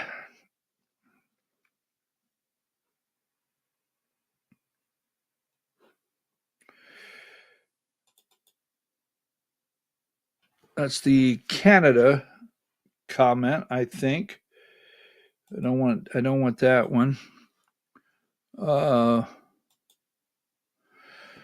Wall Street Journal, number 97, the U.S. Senate won't tolerate Putin's games.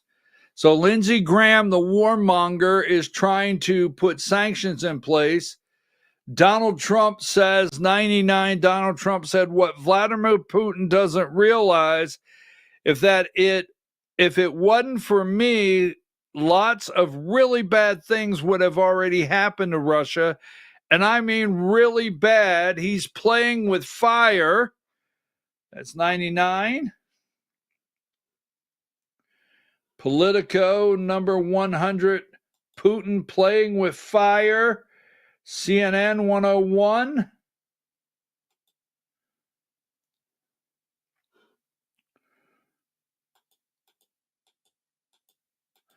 Here is Russia Today, 99. President Trump warns Moscow, claiming Russia avoided really bad consequences only thanks to him. Putin doesn't realize he's playing with fire. Trump's message leaves room for misinterpretation until he posts the opposite tomorrow morning. So they're claiming on any given day, Trump could post something different.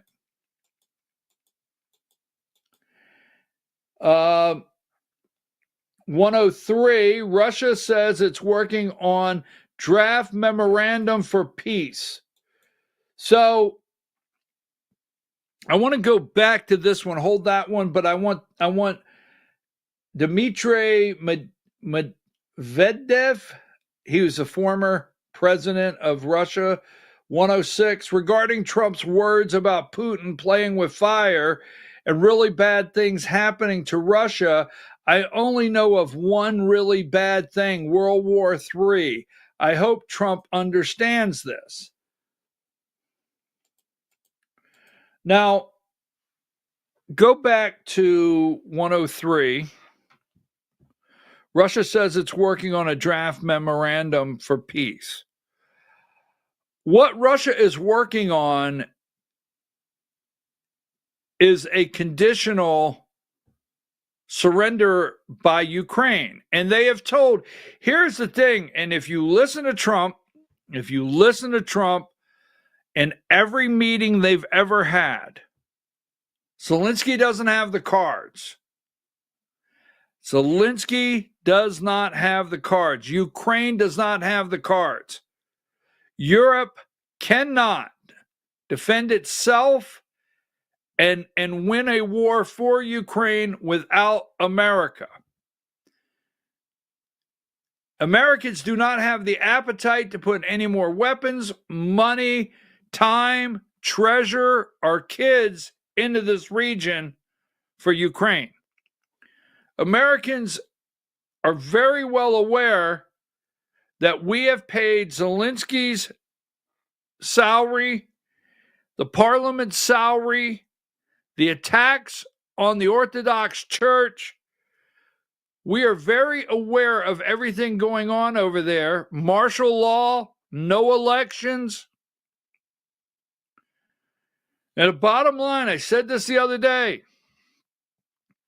you don't want to hear about Canada, but you want Canada to have a border-friendly government with the United States. If a Russian-friendly government, if a Chinese-friendly government comes into Canada, you have a problem with it. You're not going to tolerate it. You're not okay. Same on the southern border, which that's why we're at war on the southern border at this time. So you got to think of a border the same way you think of Ukraine and Russia. Russia is adamant that they don't want the CIA, they don't want the EU, they do not want these people going in and setting up a new government, or they don't want Zelensky and his corrupt parliament to feel emboldened, because even if, you may disagree with me, but even if Zelensky stays and the parliament stays and they sign a peace treaty and it's done, Zelensky and their parliament will always have the feeling that they won. They'll always have the feeling as though, even though they're not a member of NATO, but as though they were protected by NATO and will continue to be protected by NATO. And Russia has said no. I mean, I think the war is over tomorrow if Zelensky is gone, period. I think the war is over tomorrow if the parliament is cleaned out, Zelensky is gone, and there is a Russian-friendly government, Poroshenko or whatever his name, that Biden got rid of was Russian-friendly. The Russians, they share a border with Ukraine, a very long border.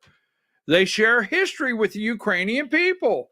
Ukraine was part of Russia, Mother Russia, for what, 400 years? I'm not saying they have to go back. But this is not a region that is so split up. Ukrainians are not these Europeans, and they're not the Italians. They are more Russian, and in their general, area, geography. So the bottom line is, Putin said, look, I'm going to make a deal. They can continue. I'm going to take the area. All right. They're working on it right now. And they have told, we're very clear. When Trump says, maybe I don't know what Putin's doing, I don't know what he's thinking, Trump's correct. He's been holding back the world. The world wants to keep pouring.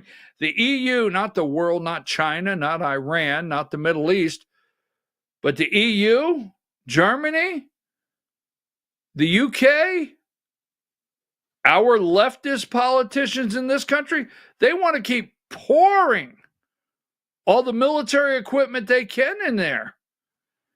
Give me number 95. Russia says, look, You're going to give me the regions that we have here. They are Russian controlled. Those are the Russian people. They claim they want to be in Russia. All right. You're going to give us those regions. You're going to put on our border a friendly, Russian-friendly government.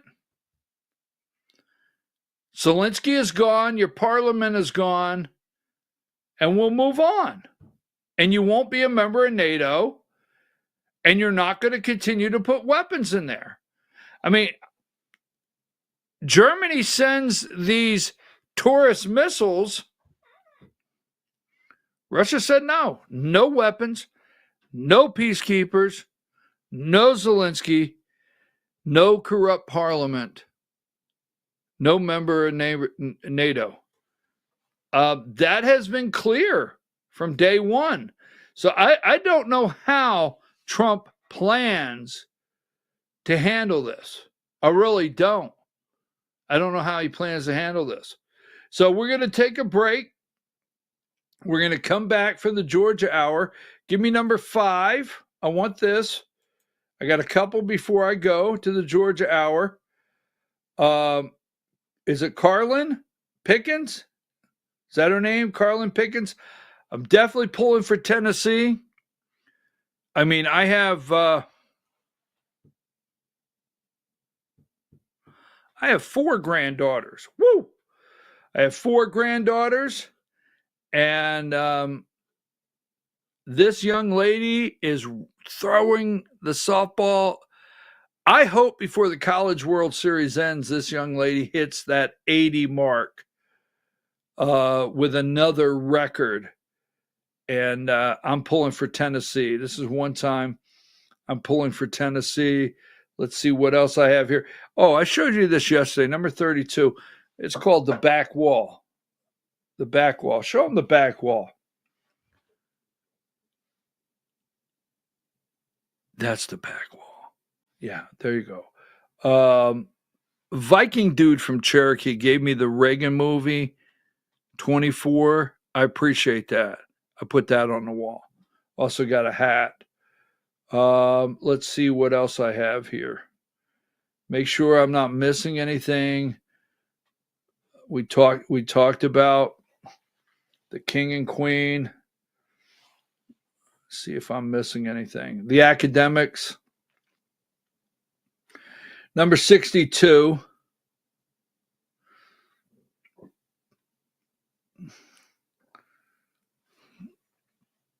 This is a big one that you got to pay attention to. GOP tax bill could make EVs more expensive, hit Georgia's auto sector. Here's one I forgot to show you. Give me 66.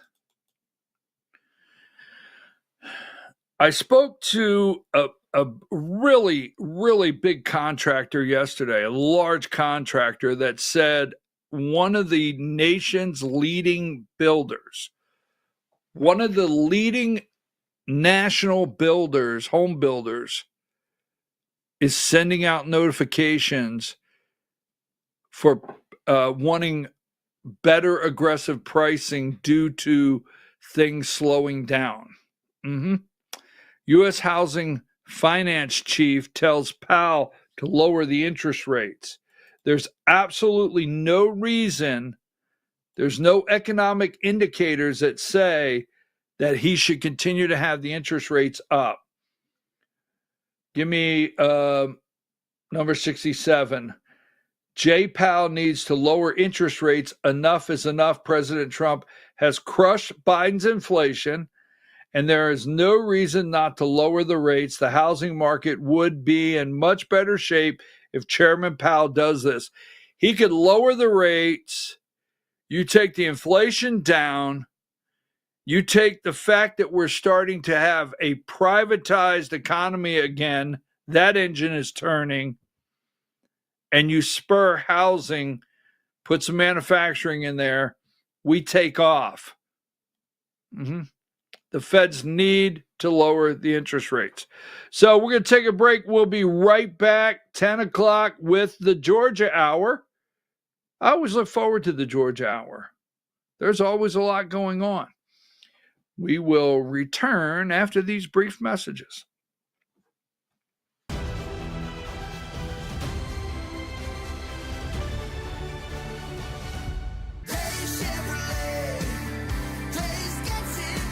Massive truck discounts are back at Days Chevrolet in Jasper. Up to $12,500 off Silverado 1500s. Up to $9,000 off Silverado 2500s. Don't wait for Memorial Day. Get them before they're gone. $12,500 off Silverado 1500s. $9,000 off Silverado 2500s at Days Chevrolet in Jasper. Days Chevrolet. Days gets it done. Together, let's drive.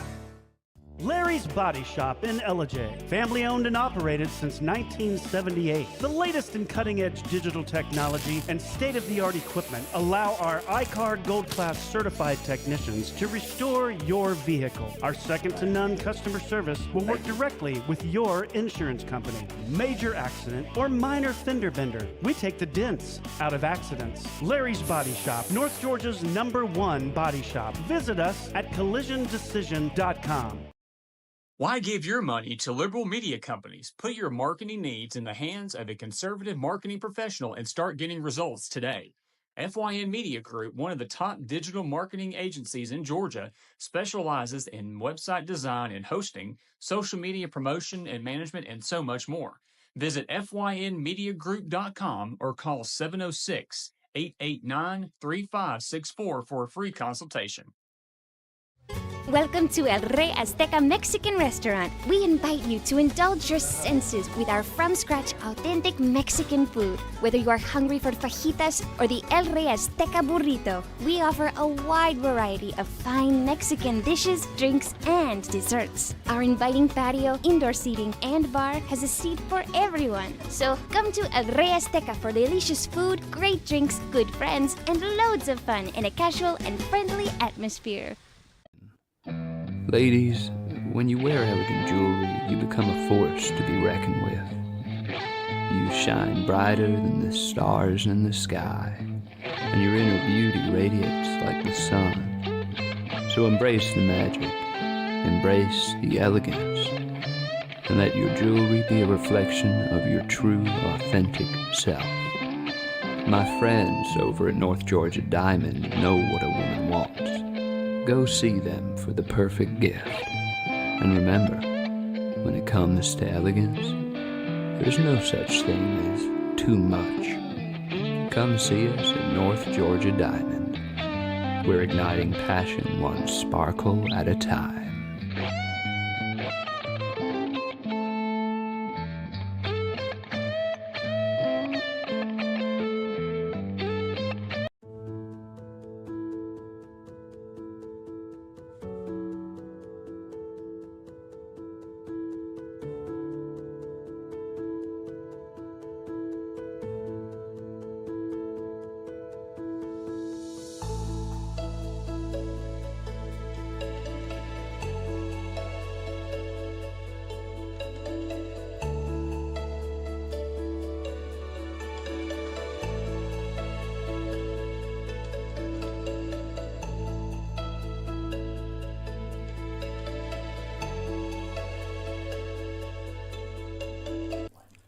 In 1981, Reed Nicholson began selling tires out of an old barn in Mineral Bluff. Little did he know that he had just laid the groundwork for the most trusted names in automotive services in the Blue Ridge area. In 1997, Nicholson Tire Center became what it is today, holding the same values of faith, family, and great customer service. 2 locations to serve you, and the Blue Ridge location is currently expanding to offer fast service and the largest U-Haul provider in Georgia. Nicholson Tire Center, Blue Ridge, and Mineral Bluff.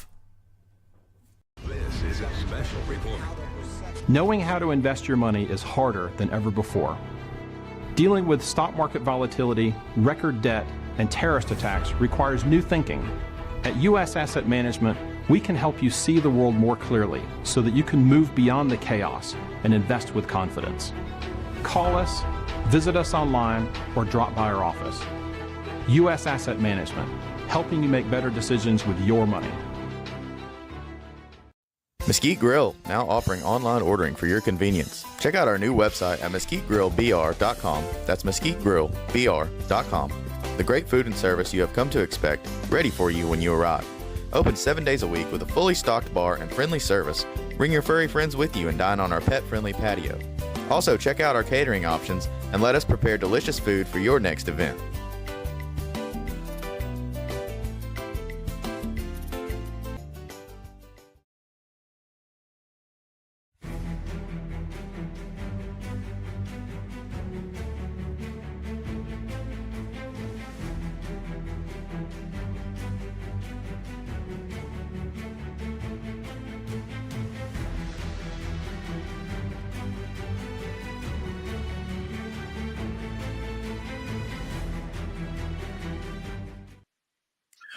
Welcome to the Georgia Hour. I'm your host, BKP. You're watching Voice of Rural America.com. Welcome to the Georgia Hour. Again, BKP. Diane, I sent you a video. Will you load that video, please? All right. Now, we're going to go over a couple things here today. And we will discuss the what I released yesterday. Now, give me number 3. We'll use number 3. Now, Chairman Josh McCoon and someone may correct me, and I'm open to actually hearing from him directly. But if you notice, anytime you discuss paper ballots with Chairman McCoon, and that's Travis Bowden, his friend, that's his friend Travis Bowden that got the severance package of all time. I mean, that's got to be the greatest guy in the world. I mean, that's a jam up guy right there, boy. he got the best severance package. I'm just telling you, you know? Wow. So anyhow,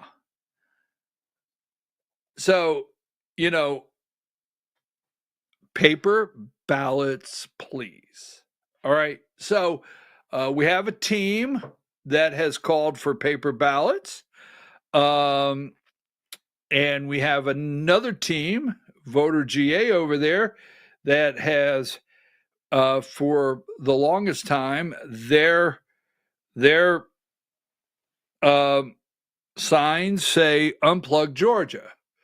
So we've got the grassroots, we've got the base, all right, and we do understand not everyone in the state signs on to this. We get it, all right, but we have the grassroots, we have the paper ballots, please. In fact, I have a T-shirt somewhere. I should wear it. But we have paper ballots, please, right? T-shirt, say please. And then we have Unplug Georgia. So Chairman McCoon knows that is a large number, the grassroots. And we've asked for paper ballots for quite some time. But we're not the only ones. Now, Chairman McCoon continues to say he's endorsed by President Donald Trump. Give me the video, if you would, please, that you just loaded. Before we leave, I think you should do this. For my safety and security and for the good of our nation, you should do it anyway, regardless, even if it costs 10 times more, but it actually costs you just a tiny fraction. If you went to paper ballots and you're voting, and I would hope that every Republican would, so it costs exactly 8% of what the machines cost. These machines, they got something going. They get business. It's amazing. So paper ballots, and paper's very sophisticated today. A paper It's called watermark. It's impossible to copy, impossible to cheat. It's actually hard to believe that a piece of paper is highly sophisticated, but it's watermark, and it's it's amazing actually when you see it. You can't cheat. But if you went to paper ballots and same-day voting, and if you went to voter ID, and also one other thing, you want a proof of citizenship, those four things: proof of citizenship, voter ID, paper ballots, one-day voting. All right, now here's what I'm almost positive. Check me on this, right? I'm almost positive that Governor Brian Kemp is sitting in the room when he says this. I'm almost positive that he's talking to the governors, and he says every Republican. Now, the reason I wanted to play that is we're coming up on our convention, and we're going to elect state officers. And Chairman McCune has Donald Trump's endorsement, but he's asking for, and we have the video, we're not going to play that today. You've watched the video. You've heard him over and over. He's actually said it on Zoom meetings. He prefers a standing vote at the convention. And he's going to claim, as he does, it's because you as delegates represent people back home, and it's only fair that they can see how you voted. Not true. So, here's the thing. We as Republicans in Georgia can do all the above on June 7th. We could do same-day voting. See, we can be an example. We could come out of there. We could call Greg Bluestein, Mark Nisi, Marietta Times, whoever they are, the Savannah Tribune. I don't care. We could call everyone around the state and say, look what we can do. We could do same-day voting. Check. We could do voter ID. Because to be a delegate to the state convention, you have to be a voter. You had to go when you went to your county convention. They went down the voter rolls and made sure, because I am, for those out there, I am a voter, qualified, and I vote legally. Anyhow, so when you went to your county convention, they went down the voter ID in your county, and they checked you off as a voter.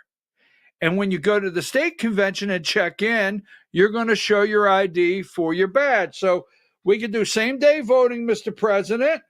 We could do voter ID, and we could do proof of citizenship. And for the good of the nation, every Republican, we can vote on paper ballots. So that's why I wanted to start, because we're a little over a week away from our convention. Now, Josh McCune, and I know this very well, and I don't think I have to explain it, all right? But I think the audio I released really proves beyond the shadow of a doubt that everything I'm telling you concerning this guy and his being a dictator over at the Georgia GOP Inc. is true. I mean, I tried everything to try to work with this guy and talk to this guy. Now, they have an enemies list. Obviously, I got on it. Sorry. I think I was number one. I think there was a time or two where Casey Kasem's top 10 hits, I might have been 2 or 3 at some time, but I think I made number one. But that being said, all jokes aside, all right, they create an enemies list. And what they want to do is they want to do a standing vote at the convention. Because I've said this to you over and over. What they want is they have, if you have noticed the district chairs that they're claiming have endorsed him for chairman, the county chairs that have endorsed him for chairman. If you've noticed that, what is happening right now? Now, this guy here that is the senior advisor to the chairman and others, they will claim this is not true, but we know it. What they're doing right now is they are getting the message out to district chairs and having district chairs help them get the message out to their county chairs all over the state saying, we can't wait to work with your county. Yes, we can't wait. We're going to do a tour of the state, and we're going to work with your county in any way we possibly can. Now, are you going to be able to, all right, deliver your county for Chairman McCoon? Because you want to be on that side. Trust me, they will subtly, and that's what they're doing, letting these people know, vote for me or. I know it for a fact. All right? I know it for a fact. Now, that being said, what they want to do is they want to get to the convention and they want to say, if you're voting for David Cross, stand up now. You look to the left, you look to the right, like, well, if you're not going to stand, maybe I shouldn't stand. And then what happens is there's a group from your county that turns around and there's people staged all over taking pictures. This is true. This is what they want to do. And they want to, there's people from your county going to turn around and say, oh, okay, you're standing for David. You're standing for David. There will be, when they get back home, they'll say this one, this one, this one. You will immediately go on the enemies list. I don't like to even say that, but you will. That's what will happen. They will do a tally. I watched it happen when David Schaefer ran for his last election. They did a standing vote. And Saria Ivey ran. And I don't know, I could be way off the mark, but if it was a private vote, there's a possibility that Saria Ivey would have been the chair of the Georgia Republican Party. She got up there, she gave an amazing speech, and I'll never forget. She gave a speech, and they did a standing vote, and the lady next to me looked at me when they announced, if you want to vote for Saria Ivey, stand up. A lady next to me looked at me and said, can I stand up? I said, yeah. All right, I won't get in trouble by back home, will I? Like, I'm not going to, they're not going to be upset with me. I said, it's your vote. Stand up. Stand up. And the lady stood up. She was concerned she was going to get in trouble with the county back home, and she would be retaliated against for publicly standing up. That's why they want to do it. So every time this man says, we want to do a standing vote, no, absolutely not. 2, the clickers. Now, it's been said, I won on the clickers. David Cross won using clickers. Amy Kramer won using clickers. Okay. But like all digital devices, electronic, they can be controlled at any given time. I have people call me every day and say, no clickers. They could decide what areas they don't work. Seriously, they can do that. That's what has been told. All right. Now, that being said, so that's your second option, no. Now, the president of the United States, Donald J. Trump, we need to be an example as Republicans, and we need to be an example, and we need to vote on paper ballots. That's simple. Same day, voter ID, citizen. It's good for our nation. We need to have a major... Now, if we want to get paper ballots, we had a chance to get paper ballots. Josh personally has never gone to the Capitol that I'm aware of. It said, please, Mr. Governor, okay, would you give us paper ballots? Never. There's been legislation that people have worked on. They keep saying we're getting closer. Why do we not just do the legislation once and for all? Why in Georgia since 2020, right? 2021, SB 202. Why do we keep tweaking SB 189? Why do we keep edging forward like we're making progress? Why would you go close to securing your election? You either wear the seatbelt or you don't wear the seatbelt. If you don't click your seatbelt, but you click the passenger belt with no one in it, no one's safe. I guess, I don't know how that sounds, but why would you not just go for the done? Go for it. But every year we edge towards voter security in Georgia. Now, that being said, Josh does not want to use paper ballots. Now, anytime you hear him say, when asked about paper ballots, because he said paper ballots on the stage in 2023 when he got elected. So the RNC,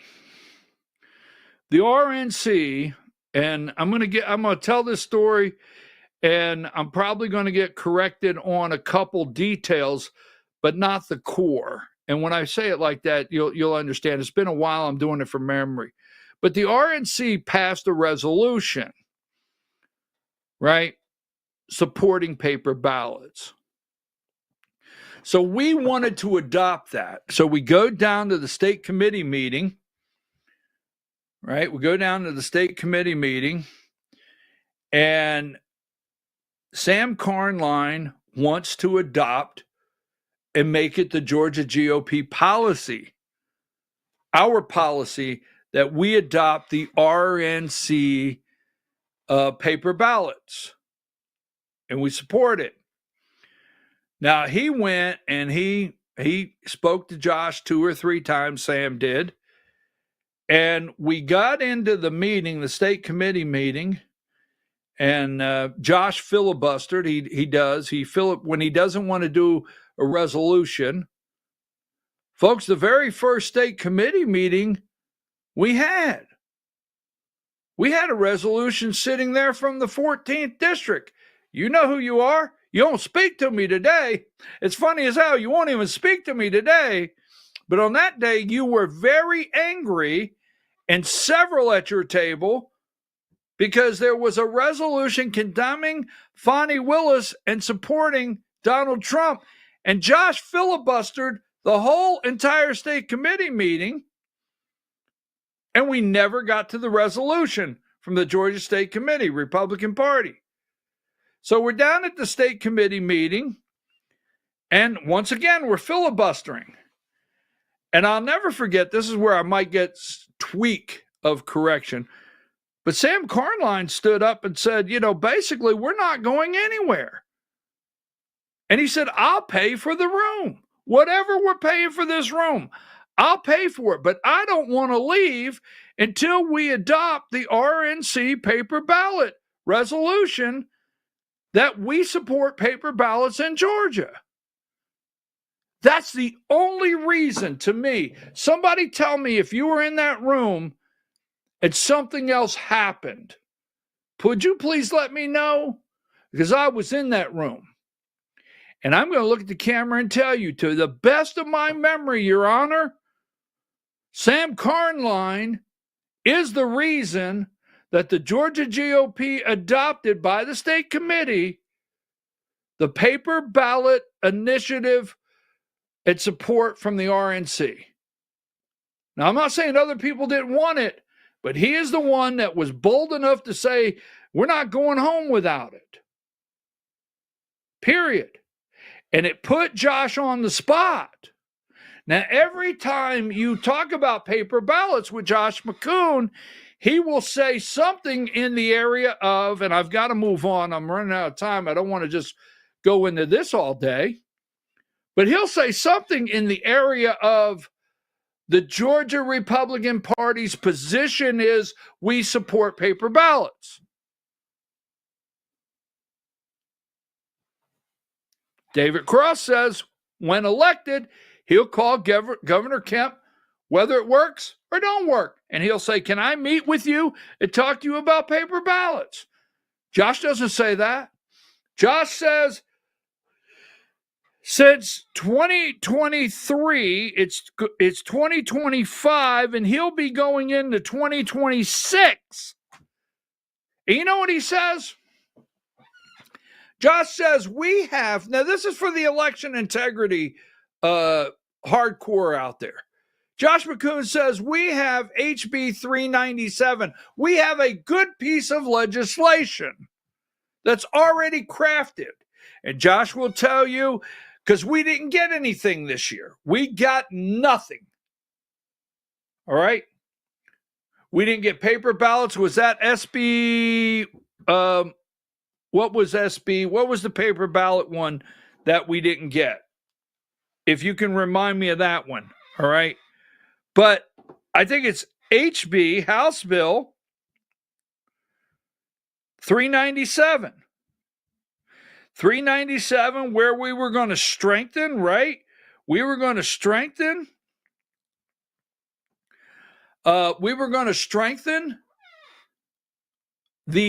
Board of Elections, separate the Board of Elections from the Secretary of State, get out of Eric.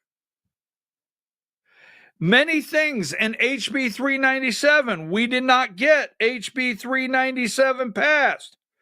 But we also had, is it SB 214? Was it SB 214? A paper ballot bill. Now, Josh McCoon will stand up in front of a room when you talk about election integrity, and what will he say? He'll say, we have a good piece of legislation, HB 397, that didn't quite make it through to the governor's desk, but it will be sitting right there ready to go. He never brings up SB 214, the paper ballot one. He never says in 2026 in the legislative cycle, we can get paper ballots on the ballot. What does he say? All right. He says the easiest route to paper ballots is to elect a Secretary of State that on day one will decertify the machines. Are you talking about voting on the machines in 2026, Josh, that could possibly, as Tulsi Gabbard said, alter the results of an election and get a Secretary of State that is elected or chosen? I don't know. I don't want to go down that road. But he says, what does he say? The Georgia GOP's position is we support paper ballots. Oh, he's very crafty. Now, so if he doesn't think, and he doesn't laugh, I want to be clear, he does not laugh about it, but if he doesn't think we stand any chance at getting paper ballots before 2026, the least we all could do as Republicans is go to our convention and do paper ballots and same day voter ID, citizenship, good for the nation, every Republican, and send a loud message from all places from, of all places, Georgia, to President Donald Trump. Paper ballots, we're behind you all the way. Now, give me 63. Here is a sample, and I think they'll put it out for everyone to read. I think you'll be able to find it, but here is a sample. We are ready. So anyone out there, anyone on social media, it'll take too long. It'll be a hassle. We need to just stand. We'll be there all night. I don't know. I've yet to figure out exactly what accuracy is worth, value and time-wise. Because obviously, you know, if you're off a vote or two, but you can get out of there in time, well, anyhow. So, paper ballot team is ready. Paper ballots printed, runoff ballots printed, tally sheets printed, clear, lockable ballot boxes on hand, tally teams trained, candidate monitors can view every process. Now, here's the point. We will put this out. This will be out everywhere. Because several, I think the 11th, the 2nd, I do know the 2nd district, the 11th district, and the 14th district. I think off the top of my head, those 3 districts, they use paper ballots and voting in their district convention. And it worked. So here is a sample. Chairman, first vice chair, you have a ballot right here. Here's the sample ballot. We're ready to go. And then number 2, 64, let's practice what we preach, right? 65% of Republican voters want hand-marked paper ballots. RNC election integrity resolution call for hand-marked paper ballots. The RNC, right? Georgia election integrity task force resolution calls for hand-marked paper ballots. I told you how we got that one. Hand-marked paper ballots were successfully used in the 2nd, all right, 11th, and 14th district. Oh, I was correct without going there. So here are all the steps. We'll get this out to you, all right? You can actually watch. It says watch the method in action. There's a 7-minute video right here. We will get this available to you so you can look at it, get it around to all the delegates, but we need to go in there and make a motion. Now, here's the thing. You got to look at the rules, because what will happen is they usually slip something in the rules, and immediately they ask the body to accept the rules. Everybody says, all right, we'll accept the rules. Then we go up and say, we want to have hand-marked, we make a motion for hand-marked paper ballots. Well, are you saying you want to alter the rules? It was in the rules, and we accepted the rules. So be careful. So right out of the box, if the rules call for a standing vote, we cannot accept the rules. We have to go up and change the rules and make it paper ballots. But we'll talk more about that. So I want paper ballots. They do not want you to have paper ballots. They do not want paper ballots. Now, I have a question, and this is not an attack, all right? So for anyone that thinks, hold on a minute, where are you at? Come here. Now, this is Charlie. Take that down. Okay, so I want everybody, this is Charlie. You see Charlie? This is Charlie. Get the hair out of your eyes, will you? Well, look at you now. This is Charlie. So Charlie is supposed to be downstairs, but Charlie can make it right through the gate and come up here and visit. So say hi. Okay, you got to go. You understand? Now, run along, little Charlie. You run along right now. Okay? Go on. Sorry about that. Charlie just shows up. We're going to have to put something on the gate downstairs so Charlie can't get up here to the studio. All right, moving right along. Now that you met Charlie, I have a question. Now, just say,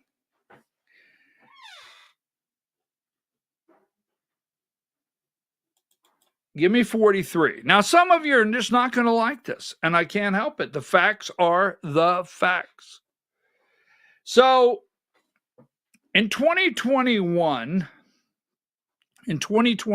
after 2020, Brian Kemp showed up at the Georgia Republican Convention where David Schaefer was reelected, right? Where he was reelected. And he showed up with Marty and the girls, and he was booed off the stage. Now, I was there. I was in the room. Now, I think Debbie Dooley was booing him also really hard. But that being said, so Governor Brian Kemp became very angry. This is a fact, all right? And he became very angry with this guy right here, 38. Now, because Georgia GOP chair impartiality question after Republican primary. So Brian Kemp goes to the convention. This is facts, all right? He goes to the convention 2021, gets booed. The whole family gets booed. David Schaefer gets reelected. Now, at this time, David Schaefer's not indicted at this time. But, you know, Trump and Kemp have a big problem. Trump and Brad Raffensperger have a big problem. So Donald Trump puts together an entire slate of candidates.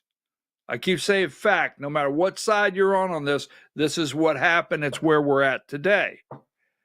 So Donald Trump put a slate of candidates together.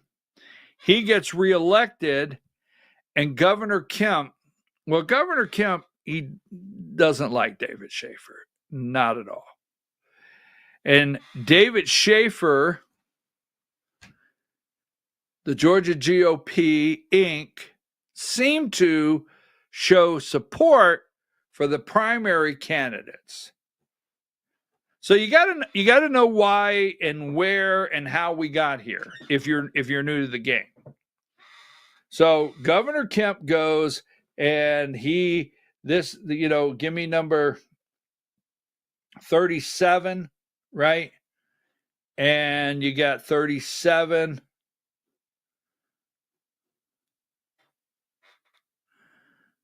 Let's see.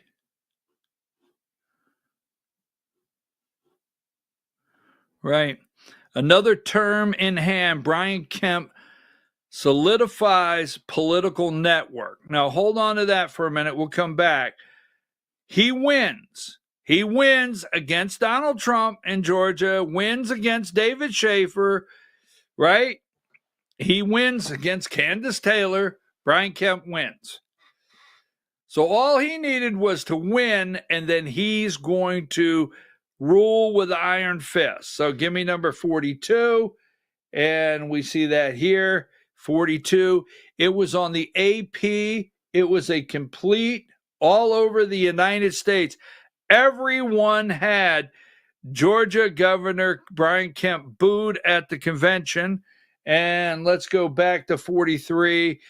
Brian Kemp was there with his wife, the governor, and his daughters. And this is June 5th, 2021. So at the same time, you couldn't even hear Kemp. I was in the room. I was a delegate. I've been doing this for a long time. So now So Governor Kemp's on there with his family. At the same time, this guy, 38, David Schaefer, wins re-election. And he wins re-election, and he's the chair of the Georgia GOP. And Kemp feels, and many do, that David Schaefer, right, supported primary challengers, supported David Perdue over Brian Kemp in the primary. Now, the rule at the Republican Party is you do not endorse candidates during a primary. That's the rule they have. Well, Brian Kemp didn't feel that way. So he said, you know what? I'm going to fix this. I'm going to fix this because this is where we're at. So Brian Kemp, number 44. The Governor Kemp makes a move. Now, it's very well known that he doesn't care anything for David Schaefer. Kemp moves to take command of GOP, not the Georgia Republican Party, the GOP leaving the state party behind. Governor Brian Kemp is bolstering his own growing political network to take on the task that the state GOP has done in the past. We can no longer rely on traditional party infrastructure to win in the future.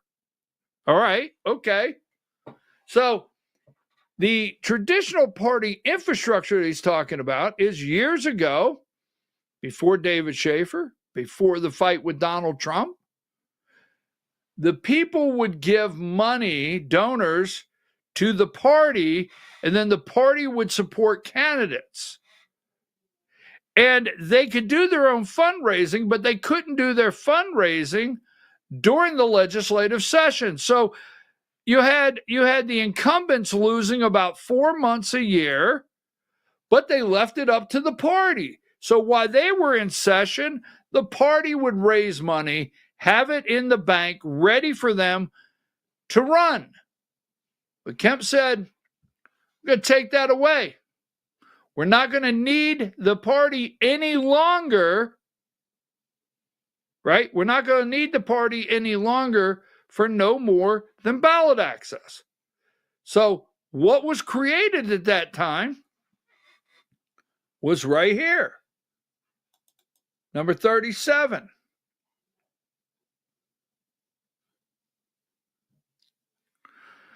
Kemp's term in hand. Brian Kemp solidifies political network.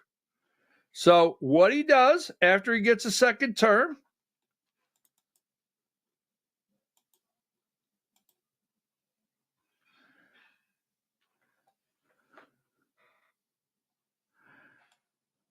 the Republican on Monday tapped two longtime aides, Cody Hall and Amelia Hawkins, to helm a powerful committee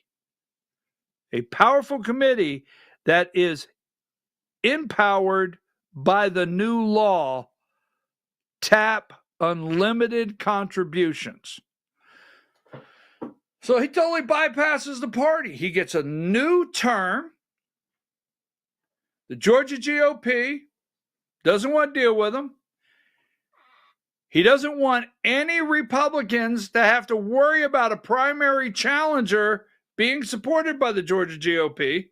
He wants all incumbents to have enough money. So what do? And trust me, it's not just him. He got a little help. He goes, now I'll go to 35. And then I'm going to want 36. Kemp's leadership committee remains powerful political tool. Governor Brian Kemp can't run for another term. I think I want 36 first. Because you got to remember, he didn't do this by himself. He didn't do it by himself. He had to have the help of a lieutenant governor, and he had to have the help of a Speaker of the House. Couldn't just do this by himself. Even after election, Georgia law gives Kemp Jones big money edge, right? After he was outspent by Democrat Stacey Abrams in 2018, Republican lawmaker-backed Brian Kemp didn't want to see a repeat in 2022. So almost 2 years after years before the Kemp-Abrams rematch, he passed a law allowing Kemp and a limited number of others to create committees that could raise unlimited contributions, ignoring donation limits everyone else had to follow. So he has a committee. The leadership in the Senate has a committee, and the leadership in the House has a committee to where they can raise unlimited amount of money even during session, right? Now, you're not supposed to be able to raise money during session because you don't want those lobbyists putting it in there to get a bill passed. But they can put that money into these committees that are controlled by Kemp, Burt Jones, and leadership, Senate leadership, and John Burns in the House and his leadership. So now you go back to 35.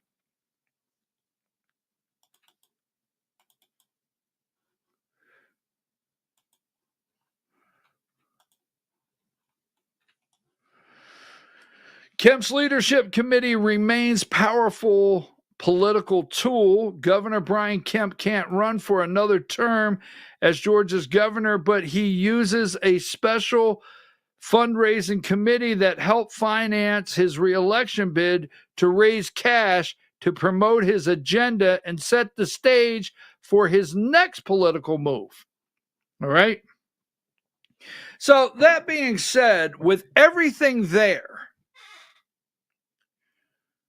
there's only one way to return the balance of power to the people. Only one way is to repeal this slush fund, stop the lobbyist, stop the imbalance of people running for office because you can't compete, and returning lawmakers to having to work with the Georgia GOP. They do not. This right here proves, even with me stretching it out, this proves right here what I've said to you.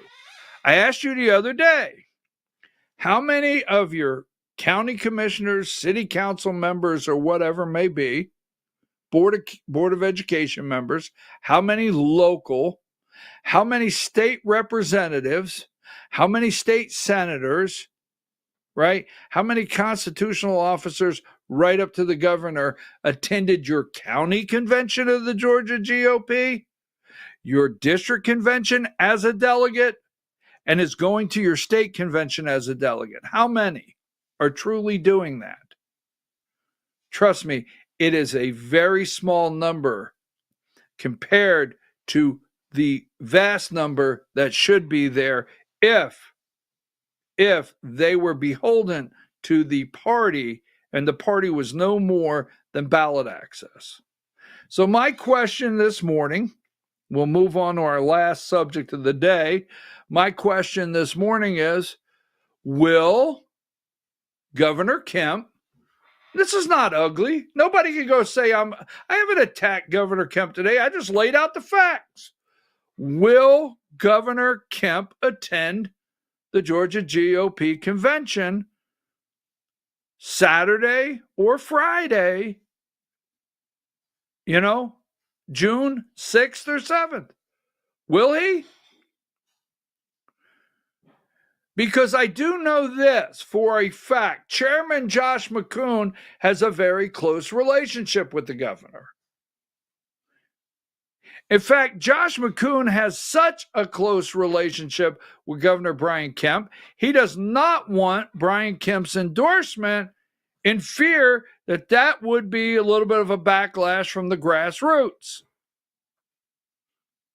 Now, don't forget, number 2, Josh McCoon makes over $250,000 a year in a position that $228K and approximately $18,000 in travel in a state job. Very close with the governor. So if he's that close with the governor and he has Trump's endorsement all the way down to the local dog catcher, where's his endorsement from Governor Brian Kemp? Right? Why is he concerned about that one? Why won't he put that one out? Just saying. Now, let me give you a couple things because we're going to, this is kind of funny. Give me number 74. All right. Number 74. This come from Debbie Dooley. I didn't crop Debbie Dooley, but it did. You can go find it if you want. But it's funny that countdown to all red carpets lead to Dalton. MAGA establishment. They admit they are the establishment. Now, they want to call themselves MAGA establishment versus newbies and wannabes. Seriously? That's what they think of you, the grassroots. You are the grassroots. You are the base. All right? They admit they are the establishment. I thought that was kind of, and these are the newbies they want to tell you. Number 73, they want to tell you that the earth will totally collapse. Everything will just, well, let's see. I was going to say the earth would no longer spin on its axis, but if Candace is watching and the earth is flat for her, how would I approach that? But anyhow, endorsed by the people, not politicians. This is not a slate. Someone made this graphic. This is not approved by them, but I don't think they asked anyone to take it down. This is going through social media. So this is not a slate, all right? But there's people are supporting Lisa Pierce, Noreen Cantor, Kylie Kramer, David Cross, and Lori McClain. I just wanted to put that up. Now, I want to put this out for just a moment.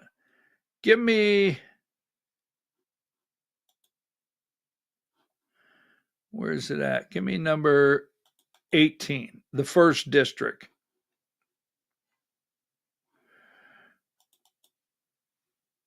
This guy here is a 2-term or a 20-year, sorry.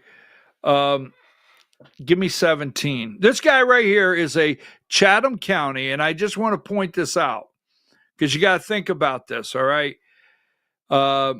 This guy is a Chatham County commissioner, and he's not a newcomer, all right? He has been running for, he has been a county commissioner for 2 decades. Sorry. I'm on high speed here. I got to slow down because I want to get one more little story in. But I want to show you this for a reason. Farrell is running for 1st district, all right, as a Republican. And his competition right now is Candace Taylor, a far-right Republican who ran for governor in 2022. She also ran for Senate in the 1st congressional district. I'm going to look at the camera and tell you something. Let him deny it.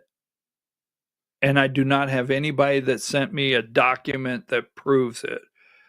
But this guy running for 1st district, Farrell, for Congress,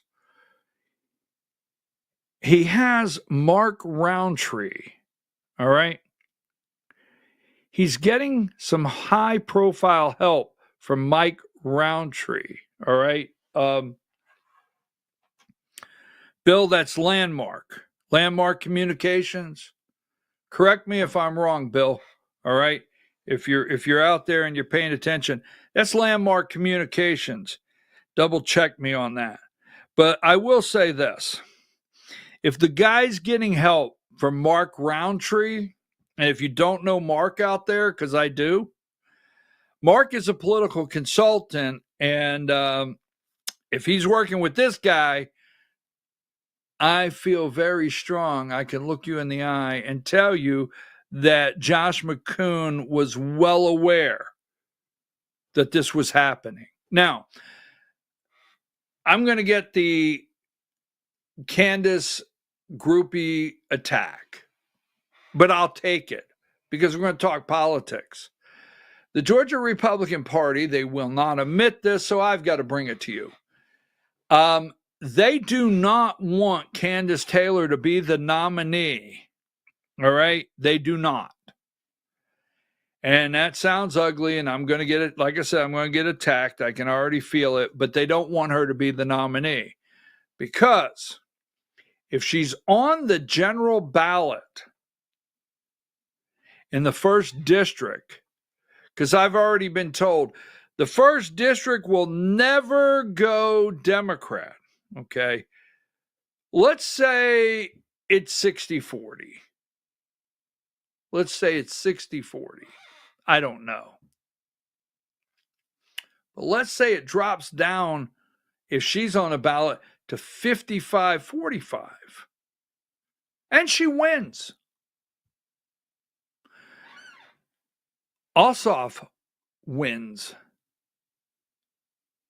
Because if the Democrats have Candace Taylor as the first district nominee in the general election, they will pour money into the first district to go against her that will bring up their vote in that district to help move. Also, they may not win it, but they may win Ossoff's reelection right there in the first. So don't take this wrong. If you didn't understand what I just explained, Candace Taylor on the general ballot in the first district helps Democrats put Ossoff back in office. Candace Taylor on the ballot in the first district. I'm just telling you things that they're talking about behind closed doors. You've got people running for governor saying, man, if Candace is on the ballot, they're going to really get the Democrats out. They're going to get the black vote out. They are going to energize the first district against Candace, meaning it's a couple percent that I need to win the governor's race. I'm telling you right now, don't take this wrong. If you did not understand what I just laid out for you, let me know. I'll be glad to go in much deeper. Now, I've got to do this tonight, number 7.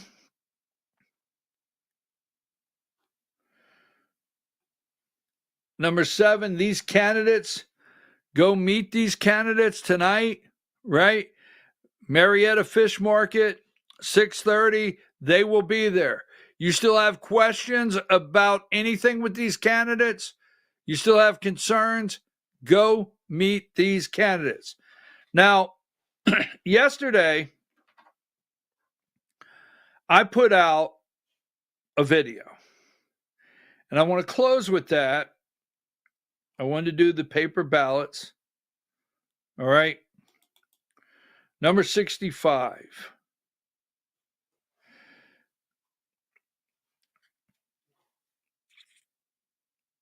Now, when I was elected first vice chair of the Georgia Republican Party, I've told this story over and over. I come off the stage, David Cross come off the stage, I personally thought maybe I had to sign some documents saying I pledge allegiance to the party, right? I had to sign a non-disclosure so I could get my official badge. Because I come off there and nothing happened. Nothing happened. Come off the stage and like, okay. So I asked the guy, I said, can I go out from behind the curtain? I'd like to go all the way over there and say hello to my friends, family, and my wife. Oh, you're first vice chair now. Go wherever you want. I said, okay. So I come off the stage. I don't know what they want me to do. So I thought, well, next week I'll have a meeting at the office, get my official credentials, get my badge. Now I'm seeing people with GOP badges and stuff like that. And I see people send me emails, a GOP email address. And I don't want to do anything to harm the party. I didn't run one day to harm the party. And I've told the story here many a times. I made a commitment to all candidates. And in my speech, because when I came on stage as first vice chair, Josh had been elected. That's the first one. So I go on the stage asking for your vote, knowing Josh is the chairman. And I have the speech. And I made a commitment to the delegates out there that I would work with the chairman they chose.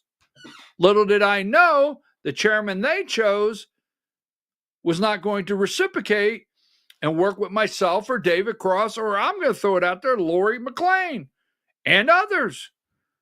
I did not know that. So I would get phone calls over and over, and I would answer the phone and would say, "You're first vice chair. What are you going to do about this?" I don't know. I don't know. Let me call Josh. So I text Josh. I get nothing. Call him. Finally, you can get him on the phone. Josh, I'm getting these. Well, that's something we can talk about. Well, we'll handle that at the next meeting. This and that. Then, as I've told you before, all these people are saying to me everywhere, how did this person get a position? How did this person get a position? They didn't win anything. How did this person get a position? I don't know. I don't know. And even at this time, because they'll deny it, this is a time when like Sally Grubbs is calling me, Caroline Jeffords. What's Josh doing? I mean, do you know anything about this? Is he telling you anything? No. And this is going on for 3 months. And I keep asking Josh. And David's calling me, and I mean, I'm just throwing it out. David's calling me, what do we do? I don't know. I don't know. So I keep taking all of this, and I'll never forget. We went to the executive, and she'll deny it, but we went to the executive committee meeting, the first one where he hired Travis. I don't know. I'm first vice chair of the Georgia Republican Party. God forbid something happened to Josh, and I mean that sincerely. And he hired Travis because the next day I'd have to work with Travis. I don't even know Karen Henschel. I mean, I know her, but I don't know her. I mean, you know, everywhere you go in a good organization, there's called a turnover file. You have a turnover file. God forbid it. Military, all through the military. If you get deployed somewhere else and someone else comes in, there's a turnover file. That's very common, what's called a turnover file. And I say this sincerely because I told Josh in one of our conversations, God forbid I wake up tomorrow and I have to chair this party because I don't know anything you're doing. It went on and on. And I spoke to him very nicely and gave him 100% support in every way I could. And, you know, and I keep getting these phone calls. So I don't know Karen Henschel. I don't know Alex Kaufman. Who is he? Well, he's our legal counsel. Oh, okay. Hi. I don't know anybody at the office. I don't know how you get in the office. So I go to executive committee meeting. He's making all these announcements. We get out of the meeting, walking down the hall, right? And people are saying to me, you didn't know any of that? No, I didn't know any of that. So Sally Grubb says, now we had the committee meeting over in this conference room of the building. Sally Grubb says, you want to see the offices? I said, yeah. Now, Josh never offered to me. I was only in the Georgia Republican Party offices one time only. Never invited by Josh. I told you the story where they were having an outreach meeting and someone called me and asked me to be there. And I called Travis and I said, what time does it start? Travis said, you're not invited. What? No, you're not invited. It's not necessary. I said, I'm going to come to the meeting. I have people that want me there. I'm just going to listen. Well, you won't get in. What do you mean I won't get in? I'm the first vice chair of the Georgia Republican Party. I got to give your name to the guard out front, and your name won't be on the list of the people for entrance, so you won't get in. And hung up on me. That's right. So we're at the executive committee meeting. We're in office 2 weeks. And Sally Grubb says, you want to see the offices? I said, yeah, I've never seen them. So we go into the Georgia Republican office and we go down the hall, and to the right, there's an office. I'll never forget it. Sally Grubbs looks at me and says, guess whose office this is? And I said, who? And she said, Jacqueline's. I said, what? She said, this is Jacqueline's office. I said, you're joking me, right? See, Sally Grubbs showed me that. Yeah, this is Jacqueline's office. She has her own office. It's not that I don't care, but nothing, zero. David, myself, nothing was ever shared with me. So we go to the fish fry, and I want to be very clear about the 8th District fish fry in Perry in 2023. Now, if you notice in my audio, if you listen to it, and I've told you on the show, I don't attack Chan Jones. He's the district chair. They vote him in. Their committee votes things. It was private. Okay, we won't get into that argument. But we know days up front, I tried to get in touch with Josh. Josh could have settled it. Josh could have told me what to do. Hey, get in touch with Garland. Get in touch with these people. Let's make a statement. Nothing. I show up there at the fish fry. I got people saying, hey, what's going on? What are you going to do about it? I'm like, I don't know. I don't know. Keep saying it. I said that so many times I had it. I said, I don't know. So I get home, phone ringing off the hook. I get phone calls daily. Are you aware of this? Who appointed this person? Who told this person they can do this? I don't know. Did you see this email? No, I haven't been. So 3 months in, I'm asking, what do you want me to do? Every day. You got my full support, Josh. What do you want me to do?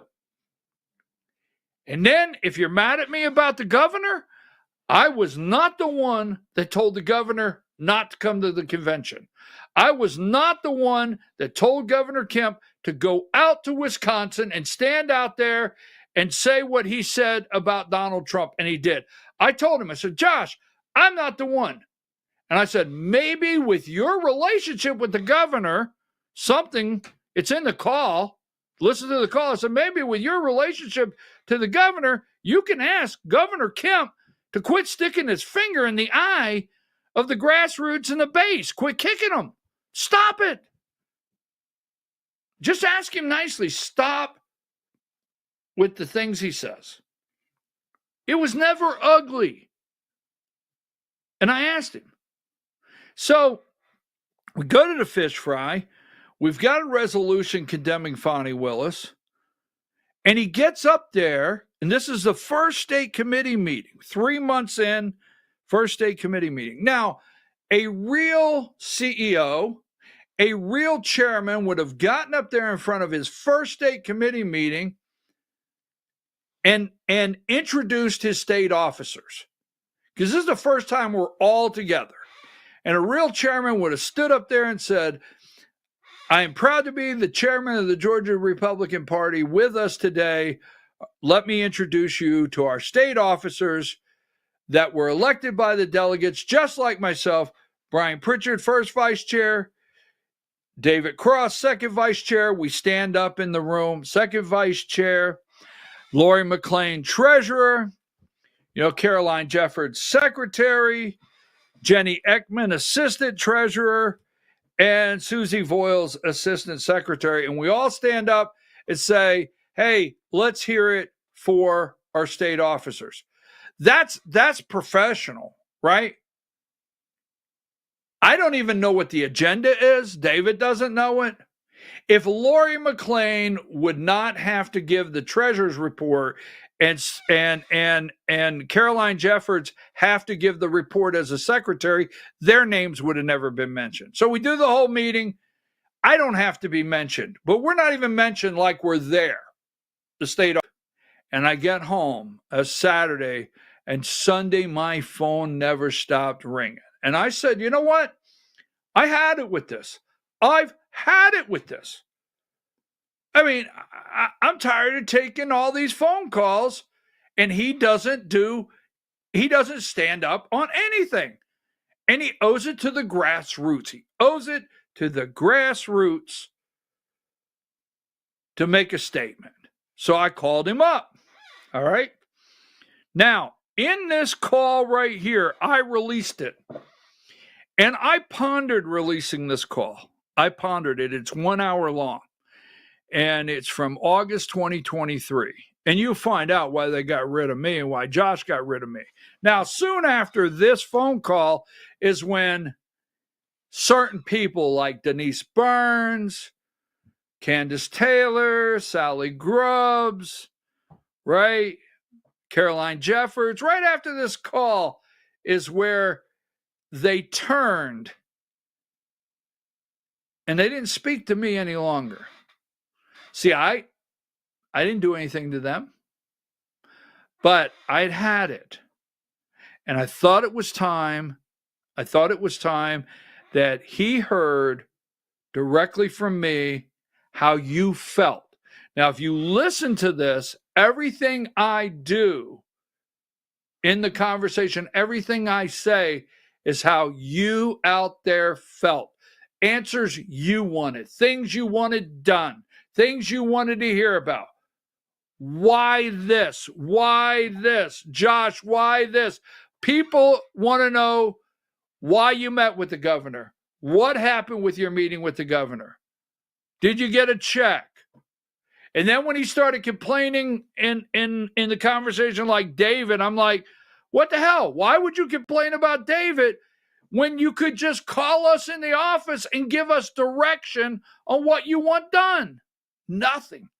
Never intended one day from the time he left the stage to work with the state officers and the state committee, no matter how mad you get, and the executive committee.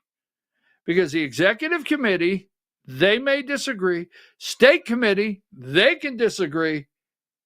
They actually did not get anything of any substance changed, done, or set the direction for the Georgia GOP, Inc. in the last 2 years. And they won't next time. He actually put a slate together to even ratchet up the dictator side of this party is what he's done. And he's not prepared for 2026.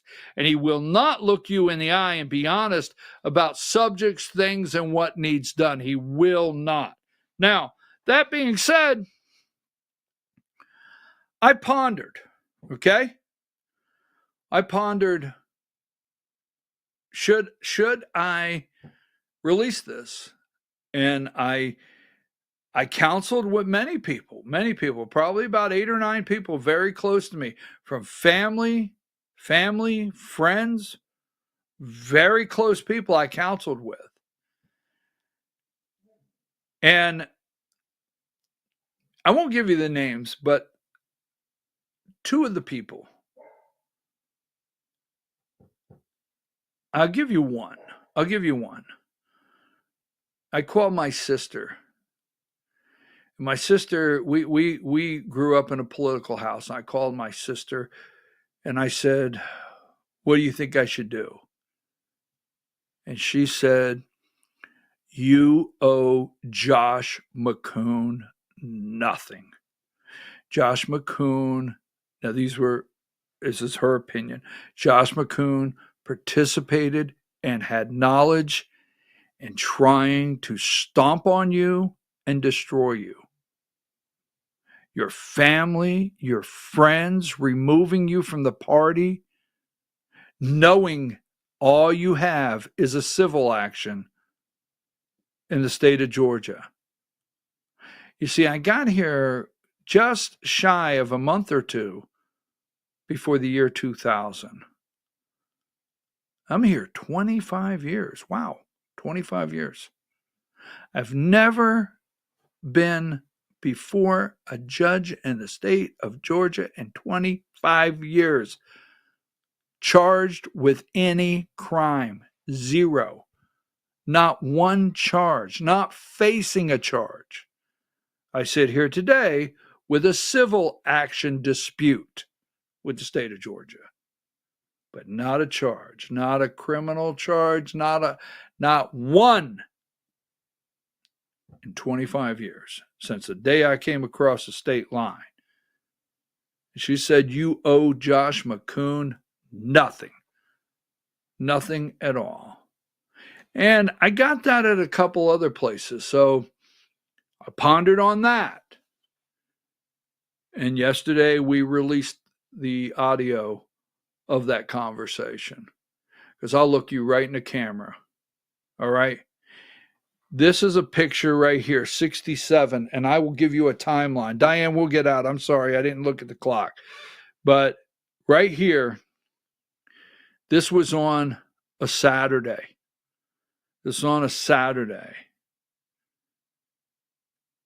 And the AJC had released an article concerning my civil action, I think on Thursday. It was on Thursday. This was on Saturday, and this is Josh McCoon and myself on Saturday. And I looked at Josh and I said, "Do you want to have a conversation? I know tomorrow is Sunday." And he said, "No, we could talk about it. We've got time to talk about it. We could talk about it. We could talk about it Monday. Let's just wait till Monday and we can talk about it." That's me looking him in the eye on the Saturday and saying, "Do you want to talk about it? Do you want to hear my side? I'll hear your side." You see, if Josh McCoon would have called me up on Monday morning like a man and said, "I don't know, this could be trouble for us. Let's talk about it," I would have discussed it. No, I wouldn't have resigned, but I would have discussed it. We would have had a conversation, and I would have said, "Okay, maybe if you have to make a decision." But he didn't. The guy has never had respect for anyone. I mean, anyone. He doesn't respect anyone that I'm aware of. If he needs to run you over, he runs you over. And on that day, he said, "We'll talk about it Monday. Let's not get into it right now, and we'll talk about it." We were fine. I said, okay. Monday, because I have the email, and we'll do that tomorrow maybe, an email goes out. An email goes out and says to the executive committee, "We need to have a discussion tomorrow night, Tuesday night." I don't hear nothing from Josh. So when the email went out on Monday, I figured, okay, he's going to call me Monday or Tuesday morning. We're going to talk about it. Then we're going to have a meeting with the executive committee and talk about it. because I thought he was going to respect me as an adult, man to man. Like I talked to him man to man, right? Nothing. So Tuesday night, I get on there, and he has not spoke to me since this moment right here on that Saturday. Not even spoke to me. Didn't have the decency. Josh McCoon is not a decent person. He's not. And on Tuesday night, I go on the Zoom meeting right here at this desk, and he says to the committee, the executive committee, something of the nature of, as you're well aware, blah, blah, blah. So at this time, we need to discuss it. And I was roasted, not by David, not by Lori McLean, not by some, but some that were just enjoying it, salivating. I was roasted. I sat right here, and I took attacks for an hour and a half. Just they attacked me and attacked me. I didn't basically, then it got done. There was no motion. And he said, after hearing everybody tonight, I'm publicly asking the first vice chair for his resignation, and I will be releasing a public statement in the morning. I'm like, what the hell? What just happened? So I said right there, I said, no, I'm not resigning. I won't resign. I mean, not going to do it. And the next morning, he went to Twitter and to Greg Bluestein and released a statement.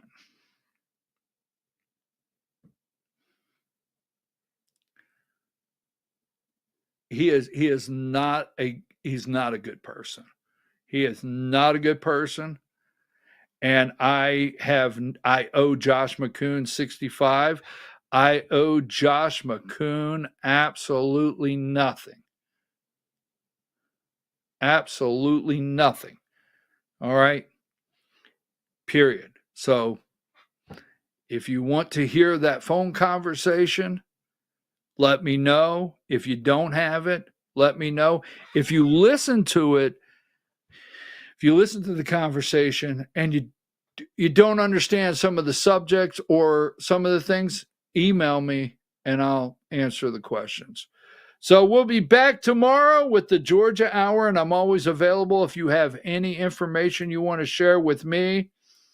Don't forget the Marietta, what is it, Fish? What is that place? Why I can't get that in my head.